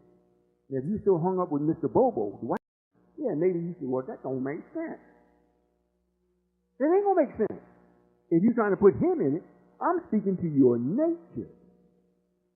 Ain't no way in the world I go to white folks and have a meeting and go tell them, well, you shouldn't take things for granted. They look at me and say, this is a fool here. Because we don't take nothing for granted. Look at Colombo. Look at them in the church. They don't take nothing for granted. This is what they're doing in Iraq. We don't believe you. You got other information you're hiding. And if you don't come up with it, we're going to bomb you back in this stone. You're not taken for granted if you saying you ain't got it. And so you say, okay, you ain't got the bomb. What do you say of weapons of mass destruction? Mass destruction. It's hard to have weapons of a little destruction. But you can't have none of mass destruction. Don't pay that in mind.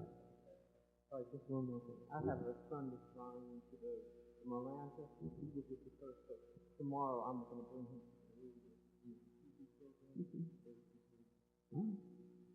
Well, right now, look at this now. Yes, that's it. Thank you. One more?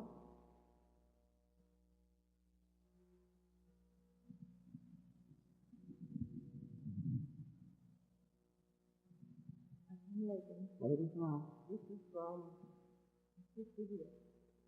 She's from Waterbury.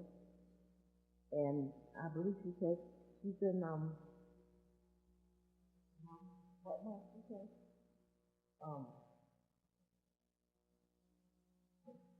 Well, anyway.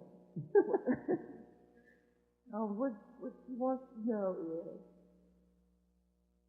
where did you come from? How long have you been in the mosque? And how did you become God? Y'all got anything? I'll answer that real quick. Man, this is a shame we have one page.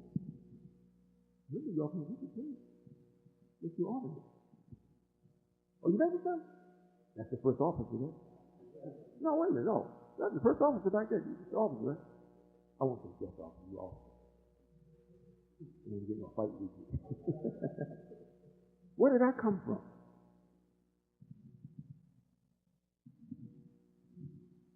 I really don't know.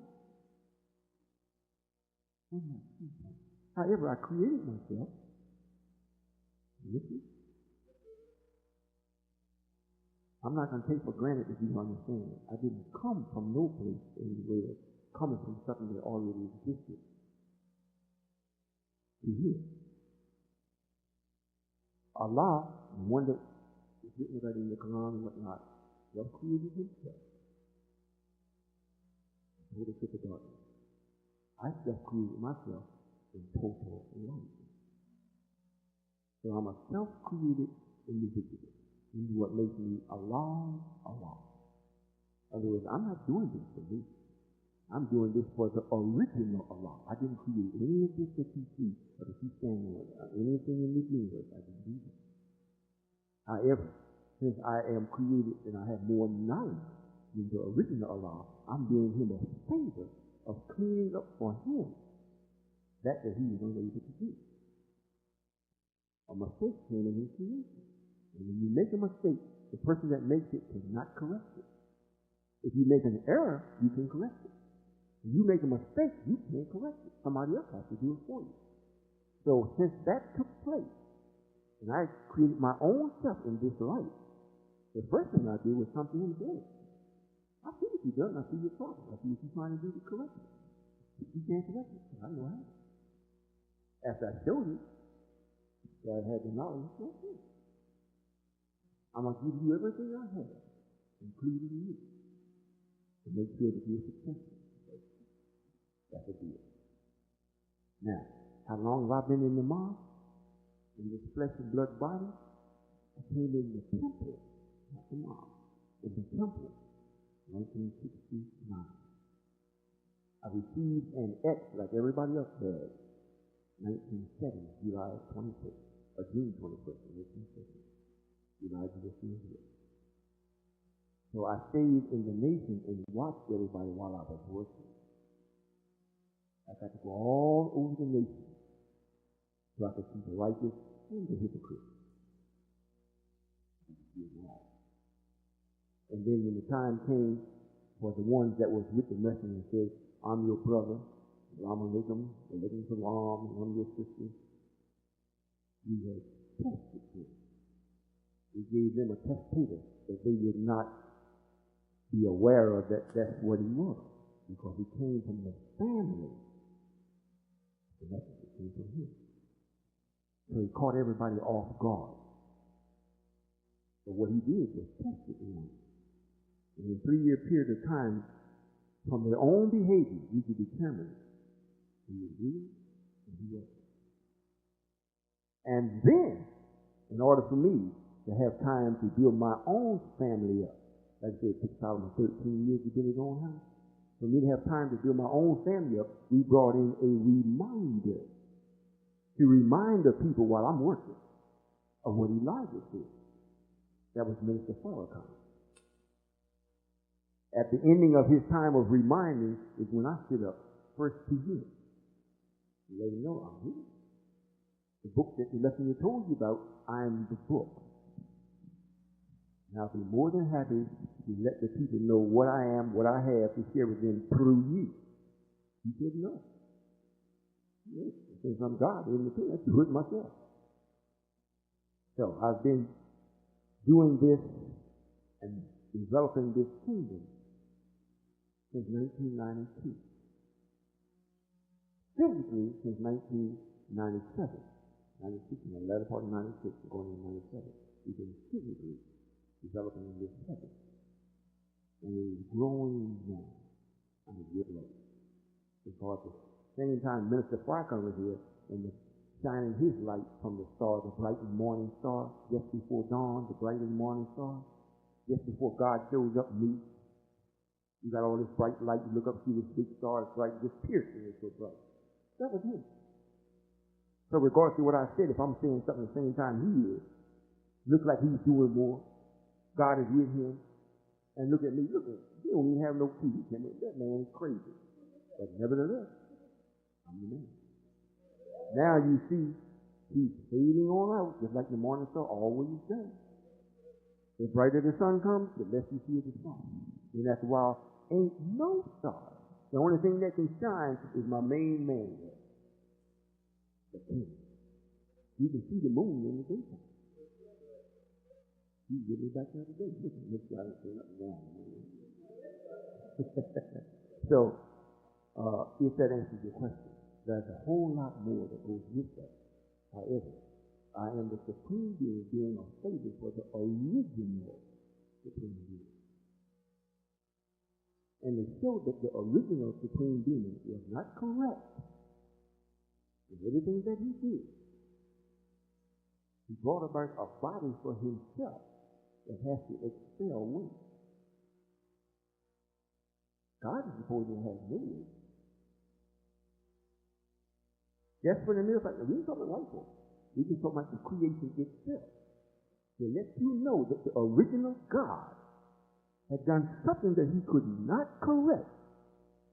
He made provisions for it to go from him, not to submit to him, just by having an angel. A system which will dispel things for you. You might say, well, you have one too, Royall. Yes. But I got to acknowledge you can't. It ain't going to change. I'm just waiting to call from you. And when you see and really understand, then I can start to change you. But I'm not going to give you none of my gold. And you don't know how to use it. Or if you do, you're going to use it against me. And I don't really mean literally gold. I'm talking about the body is produced from this earth. It's supposed to come from the vegetation of the earth. Is that right? The water and the vegetation of the earth and the sun produces the material that you eat that makes your body. That's innocent. Is that right? I'm not talking about that part.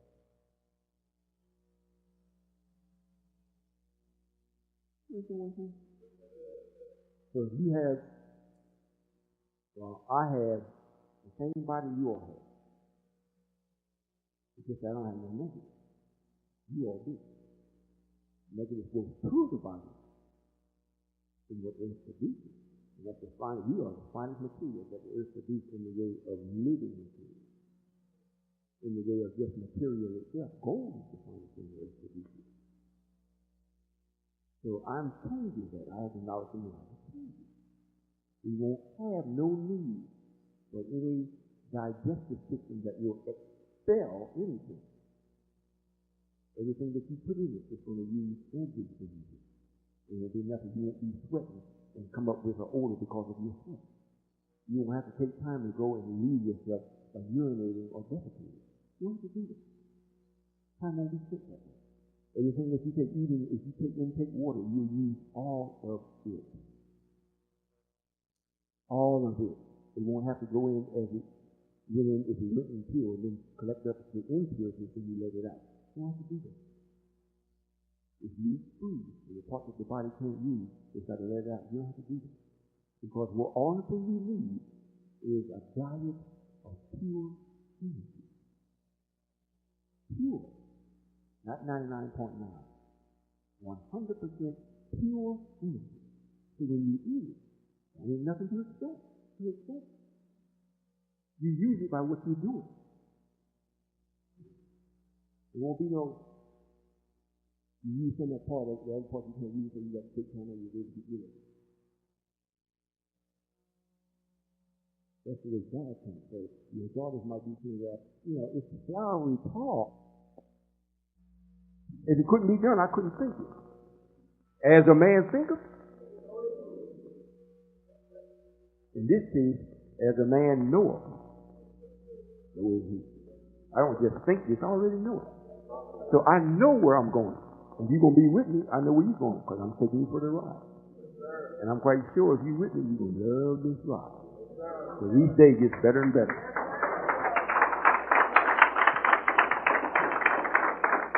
Did I answer the question? You sure? I didn't ask you did you believe it, but that's that answer.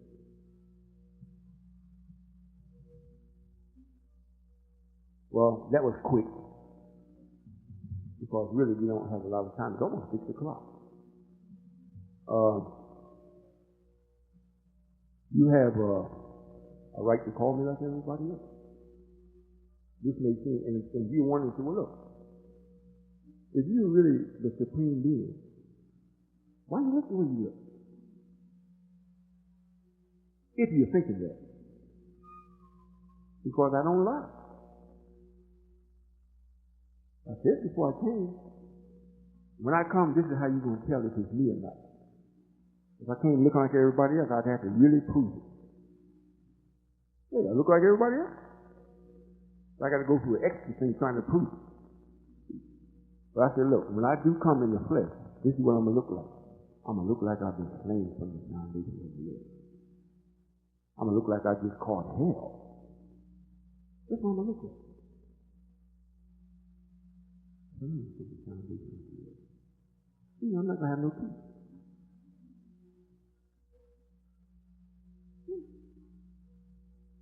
And if you read the Hadith, they don't say the Hadith is anything that is authentic in the way of truth. However, this is something that they wrote about Prophet Muhammad and whatnot, and they were saying that he himself here, the man that was to come, this actually God, had moles on his face, gaps between his teeth, and speaking with strange knowledge, like your daughter said. Strange knowledge. Nobody, your preacher, your minister, your mosque, your temple, anybody, nobody can tell you what I'm telling you. And you ain't heard this in the place unless you heard from me or somebody else. This cannot be made up. It cannot be made up.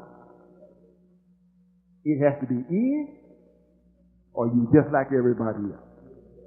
And I'm not like everybody else. I'm the sum total of everything that's right.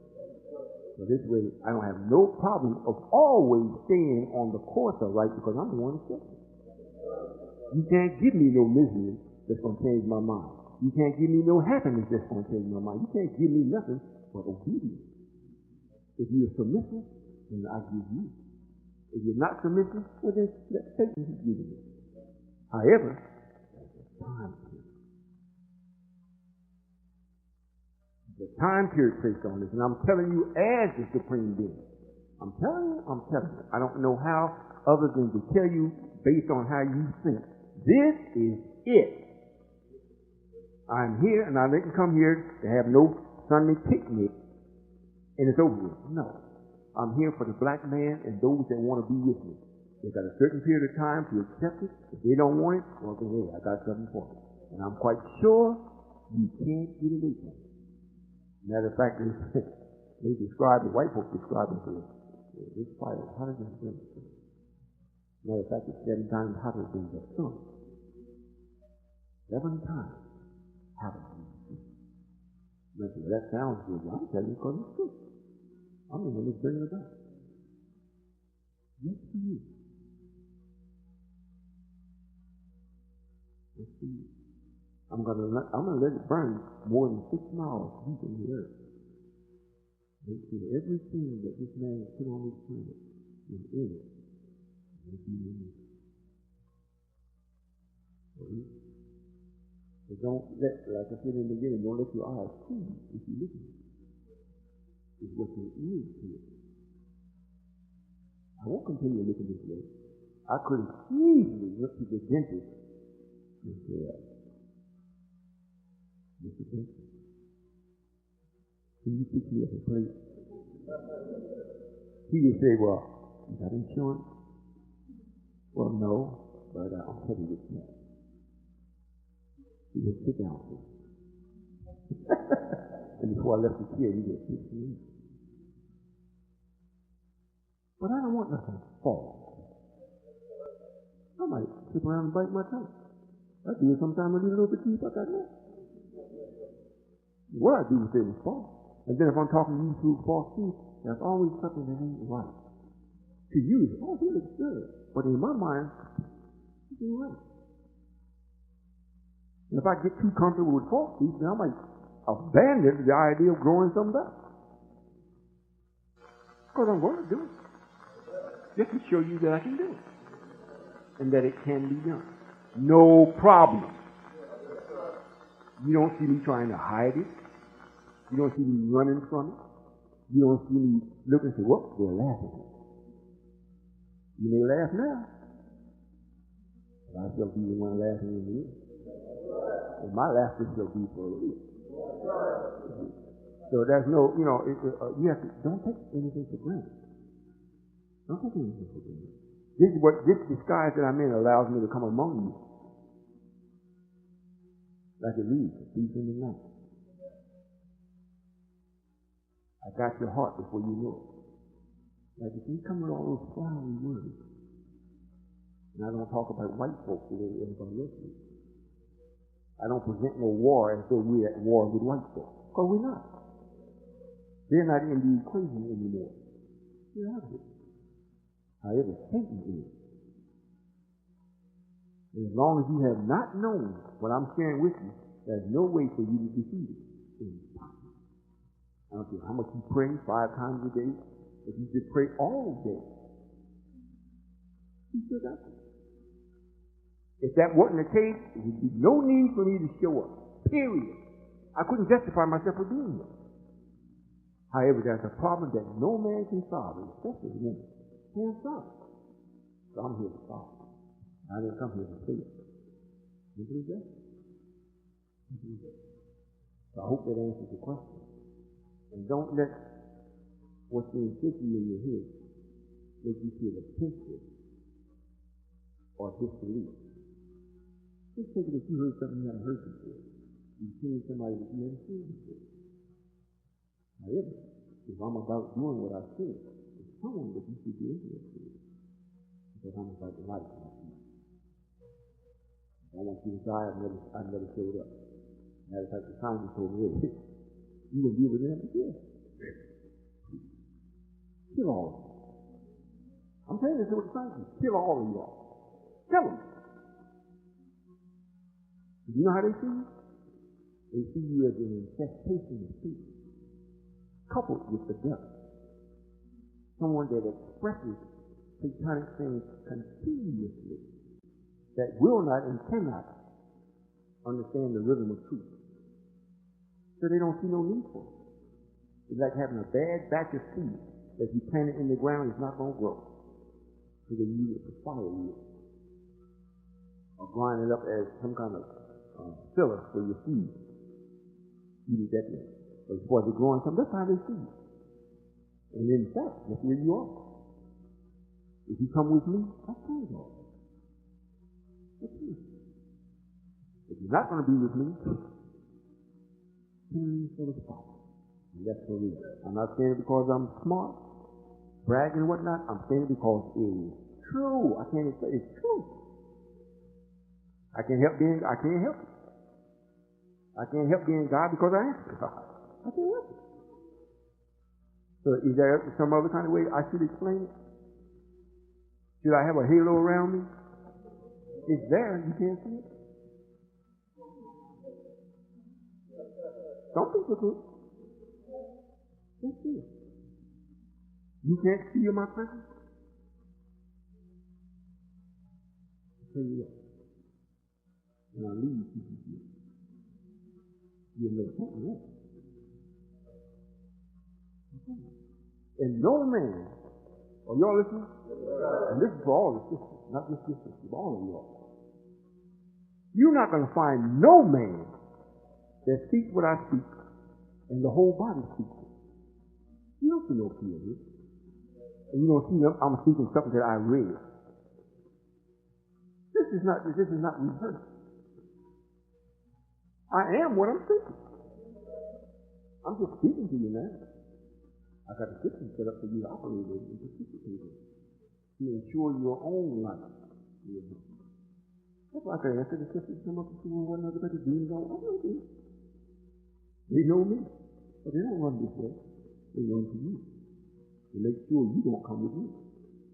So they can make mockery at me because they cause you to die. But the way I'm going to tell you, I'm not even going to look at it. It's going to be like you did, but I don't have to look at it. It's written. I will not even hear your cry. And Satan's going to get mad for hearing it. I'm speaking to you as the supreme being. As you learn the question come up, I'm telling you. Because it's a doubt. Doubt is dangerous in this field. Dangerous. Minister Farrakhan, that is not Minister Farrakhan. From 1989 up until now, there has not been Farrakhan. Farrakhan is a scientist that has the power, almost like you said, what you would say in ventriloquism, that will speak through you. Any time Farrakhan got him and spoke, that time, that was Farrakhan. From 1990 until now, it has been Lewis, not Farrakhan. And that's why he's been able to lead the message of speaking the truth. And go back into some 14-year-old thing that's not going to 1,400 years old that ain't doing nothing for us. Never was designed for us. But we're speaking about God now. But you all don't know nothing about it. You don't know nothing about God. So you don't know nothing about me. Because who taught you what the enemy of me? He ain't damn sure ain't going to tell you the truth. Right. He ain't going to treat you right. He ain't going to teach you right. He ain't going to tell you right. I come to tell you, show you, teach you, and show the errors in what he said, and show you the exactness of what I'm doing. However, when you're backed up with this kind of seed in your brain, then always come to prove it. I don't have to prove nothing. I just be myself. The proof, you got to do it. You have to do that. It's like a woman said, well, I can be a mother. And I said, well, prove it. I don't have to prove that. Just keep staying around.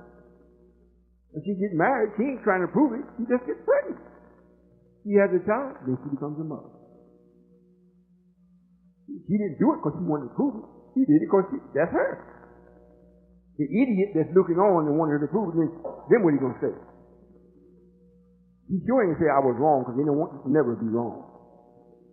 He said, oh, well, okay, I see. This thing really is. I'm the God because I can't help it. But I am. You know, I'm not just talking to you, I'm talking to you out here. So I don't want you to feel like, well, I'm badgering you, I'm not. But I do know how people think. And that thinking that you all have is carrying you to hell. You know, this is a fiery hell. I've already got it planned out, and it's going to happen and everything else. I've got it planned to make sure I don't hear you when you talk. Because I don't like music. I don't get no fun out of it. I don't get no fun out of seeing y'all looking crazy. I don't get no fun out of it. As long as you keep looking that way and you're not, you refuse to change, that means if I'm going to stay in your midst, I'm going to keep looking like this. But I'm fixing up a nucleus for myself. It's called heaven. And they don't deserve to keep seeing me looking like this. They don't deserve that. Royal, if you're God, we want to see you and be happy about seeing you. Not see you happy by seeing you because we know we're looking at knowledge. I want to see the you, the physical you, bear witness to your knowledge. Don't worry about it. I'm going to do it.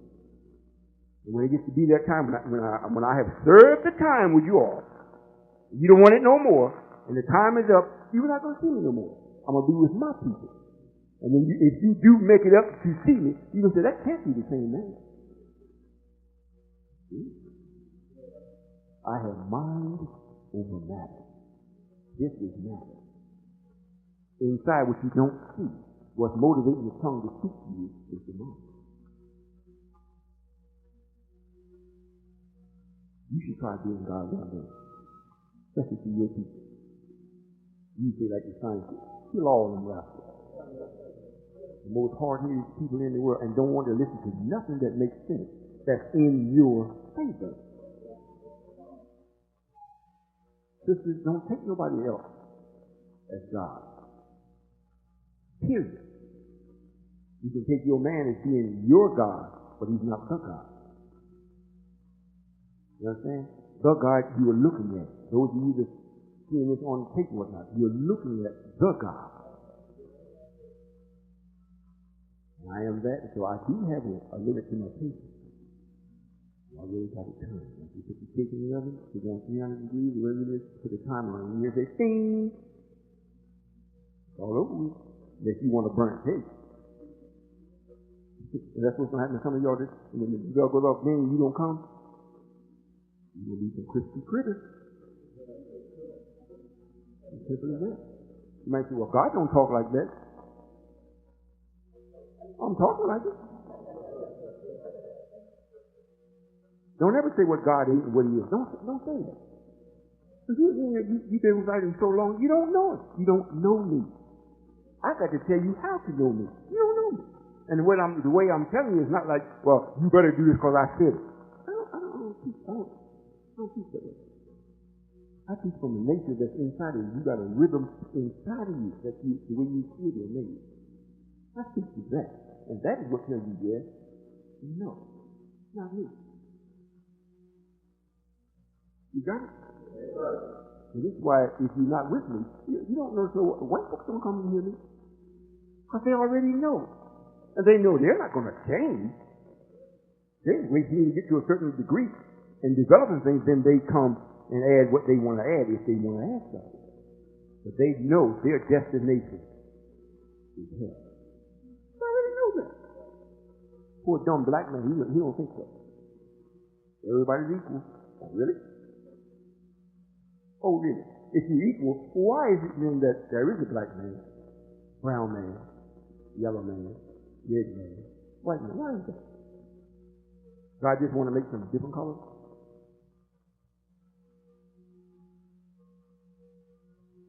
Please. You have husband, mother, child, grandparents. You got all these different levels of the expression of the human being. The essence of it all is the black man. I don't know what to tell you. I don't know what to tell you other than what I've told you today and other things that you hear on the tape that I've made. Keep some tape. That's what I'll have a whole year of centipages might be like 100 of them. Centipages. Knowledge that nobody can receive. You know what? On the net. Now listen at this. This is for people that don't see it. They just read what I write. So they have no way of determining what I am by sight. If you go to my board and look at it, you'll see my portrait up there. Not like that. It's a side portrait. With the flags flying around on it. Listen on the internet. I get anywhere from 500 to 700 hits on every post I put up on it. And this is, you all know what hits are? No. This means when somebody comes to view what's on the board, they come to read it. Nobody makes comments. Everybody else that write on their boards, whatnot, they always got to come back and argue with the person. When I write, nobody comments. And you can't say you ain't reading it. 500 hits, 700 hits. Now, it would really go up if somebody commented and they had a dialogue back and forth. It would really go up. But nobody is commenting back and forth. Nobody on the internet gets that kind of hit. Period. Period. They don't get those kind of hits with no comment. You know why they don't comment? Because there ain't nothing to say to it. It is pure knowledge, and I'm sharing it with you. So look it up. We have a secretary come up in a minute and give you the web address. Click on it. You're not going to find a better looking website than that of the UNOI.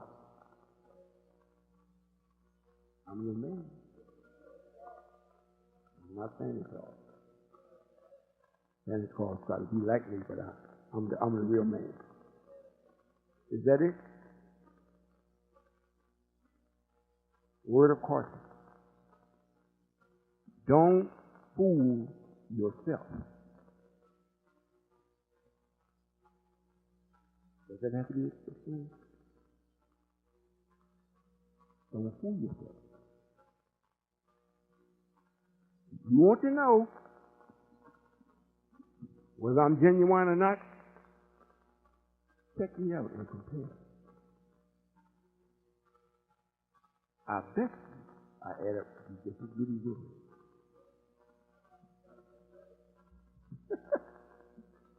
All right? The secretary coming up or whatever? Is that all the questions? This is our little temple here? Yes, sir. Who? Why don't I acknowledge Wallace? Did y'all hear her? The question is, why don't I acknowledge Wallace? Well, Wallace is not a man that does anything for us as a people that's righteous. His particular duty is to take us away from our salvation, and not the black man in general. His duty was to get just the ones that came with the message, to get them away from that message. And because, listen at this, during the time that the messenger was here and read it, as soon as he expired, Wallace took over, stepped in. That was to get the ones that was with the messenger. Now, if he got them, the everyday rigors of what takes place in the world would get the children. So he didn't have to worry about the children. You understand what I'm saying? He had to get the parents. If he could kill the parents, the ones that went with the message, that's why he's styled in the Quran as the testator. He's the one that tested the ones that was with the messenger. For the 3 years, he tested it. And if you went with him, you failed. Unless you was there for the express purpose of laying in bed with the enemy so you could bear witness when it got time. Other than that, if you went to him and you gravitated to him and you liked it, then you were never with the messenger. And you're not worth being saved. Matter of fact, you want me to tell you what's going to happen to you? To the ones that went with him? It's frightening. You sure you want to hear? You got time for this? Man, I'm glad I'm in my own place. The ones that did not make it and go with Wallace, Wallace is the second most worst individual on the planet. Everybody that went with Wallace are the ones that's going to get the fire. However, before that happens, as it reads in the Quran,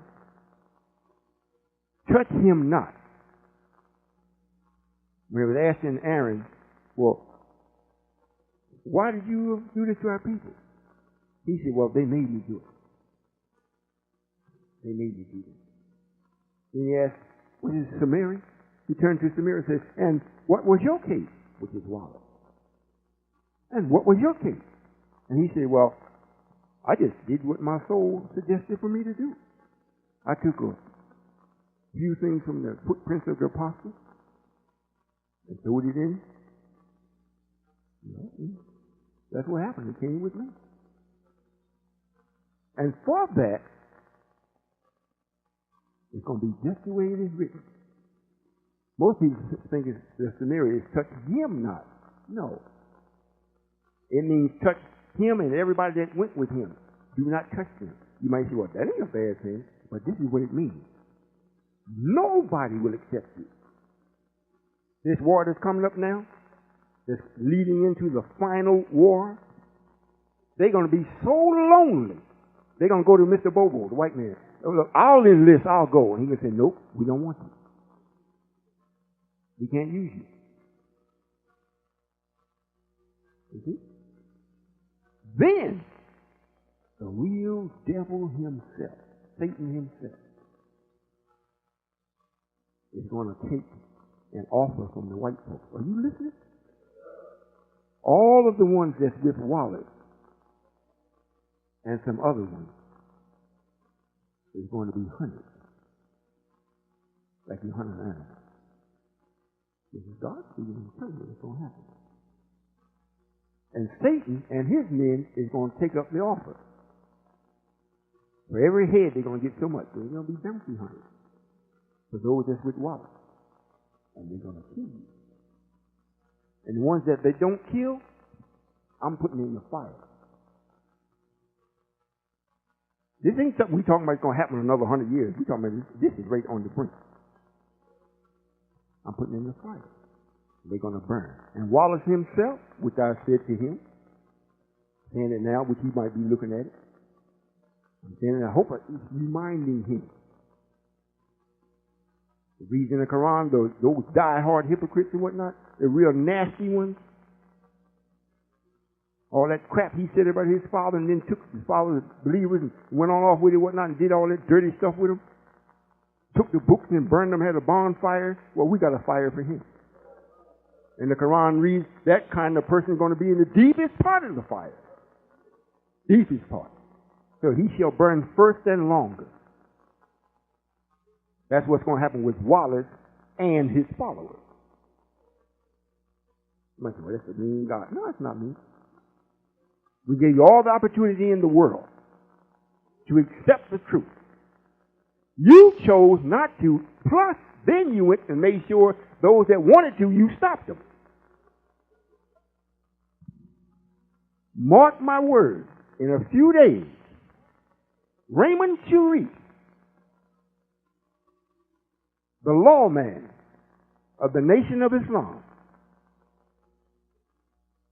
he's going to eat Wallace up and Lewis. He's going to come out, and what he's going to say, the people say, oh my God, I had no idea. An example of it is in the Ten Commandments when Aaron threw down the rod of Moses. Look what it turned into, a snake. And the two magicians, or the magicians there that threw down Pharaoh's rods, turned into snakes also. But it was two of them, right? Farrakhan or Lewis and Wallace. Moses' snake ate them up. You get ready to literally see that. You're getting ready to finish. So it ain't like, well, I'm God and don't know what's going to happen. I'm living day to day like y'all. No. I got a fire that's going to happen. I'm going to bring it started off in Ohio. That's going to be the deepest part. Raise that boy up. Let him cleave to the land, close to Cleveland. You know what I mean? Raise it on up 6 miles high. Let him go meet the fire. While those that follow him stay downstairs and look up, oh my God, it's coming down. You shall not escape this, because I got 19 sitting on the perimeter with power. And I'm punishing them, because I'm not going to let them leave. Because they think too many things about me. So they don't deserve to be in the fire, but I'm going to stay close to it. That's a reminder. Like they said, you don't play with Mother Nature. I wonder what you're supposed to do with Daddy Nature.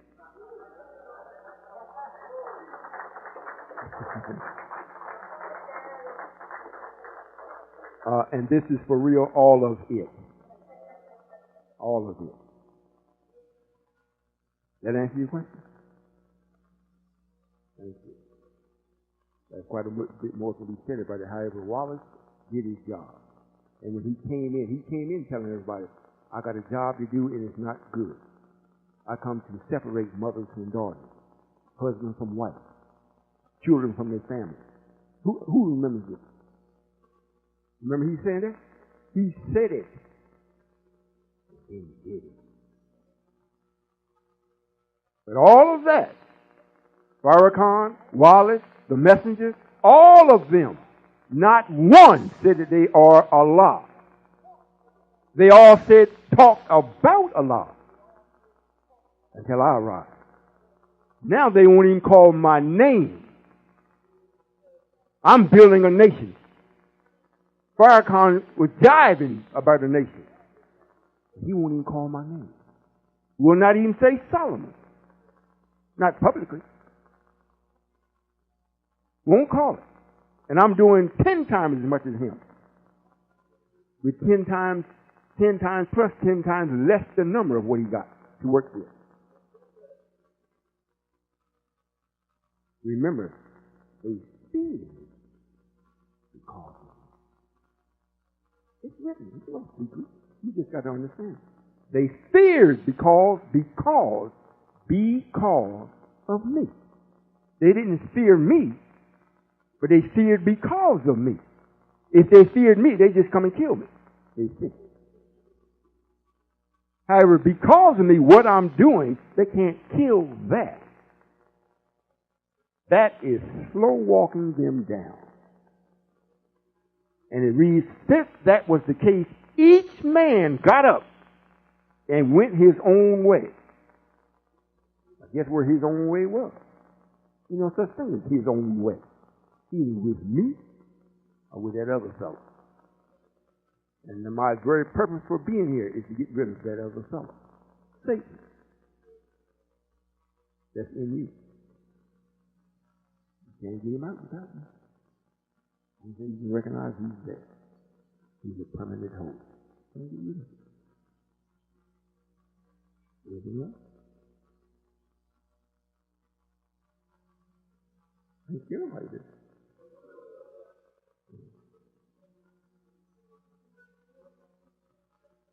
Well, that's what's happening. I mean, I am God. I know it all. I mean, I don't know what you ate for breakfast. Don't care to know, as long as you know. If I need to find out, I'll just ask you. I can tell if you're lying. But whether you should eat it or not, I can tell you that. Whether you should have eaten it, I can tell you that. After you tell me what you ate.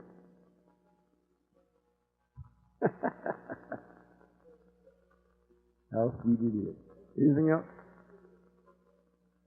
You know what? Keep this in mind. All of you ought to think you know everything. I don't need you. And if you got a child, I'm taking it. With me. I don't mean taking the child with the child is living. The child's going to go with me. if he has to curse you in your face, they're going to go with the God, because within the little children is the kingdom of heaven. I've already placed it there. Got it? So back there playing now with the light. Is that it? Well, thank you all for coming. What you've heard is nothing compared to what needs to be heard. And you will never learn what I know sitting down. And I don't mean sitting in a chair. I mean doing nothing for yourself. After I brought the day to you, meaning explaining what has happened, what is happening, and what shall happen. That's light. That's light that opens your mind.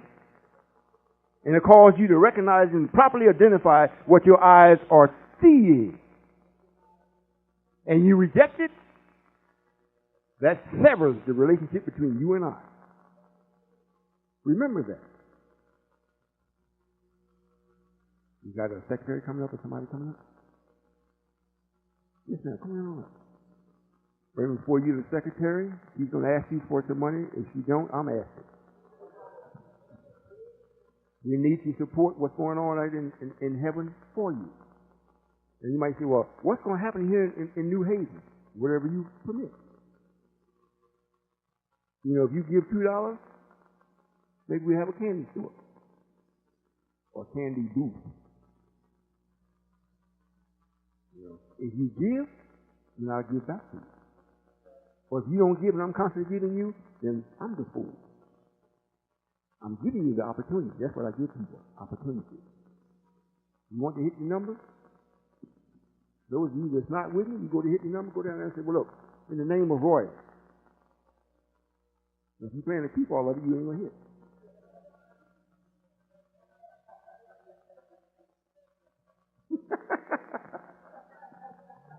Now, I'm not saying you're going to hit now. Brother, you don't play. If you want to gamble, come be with me. You can find it in the field. Thank you for coming. Assalamu alaikum.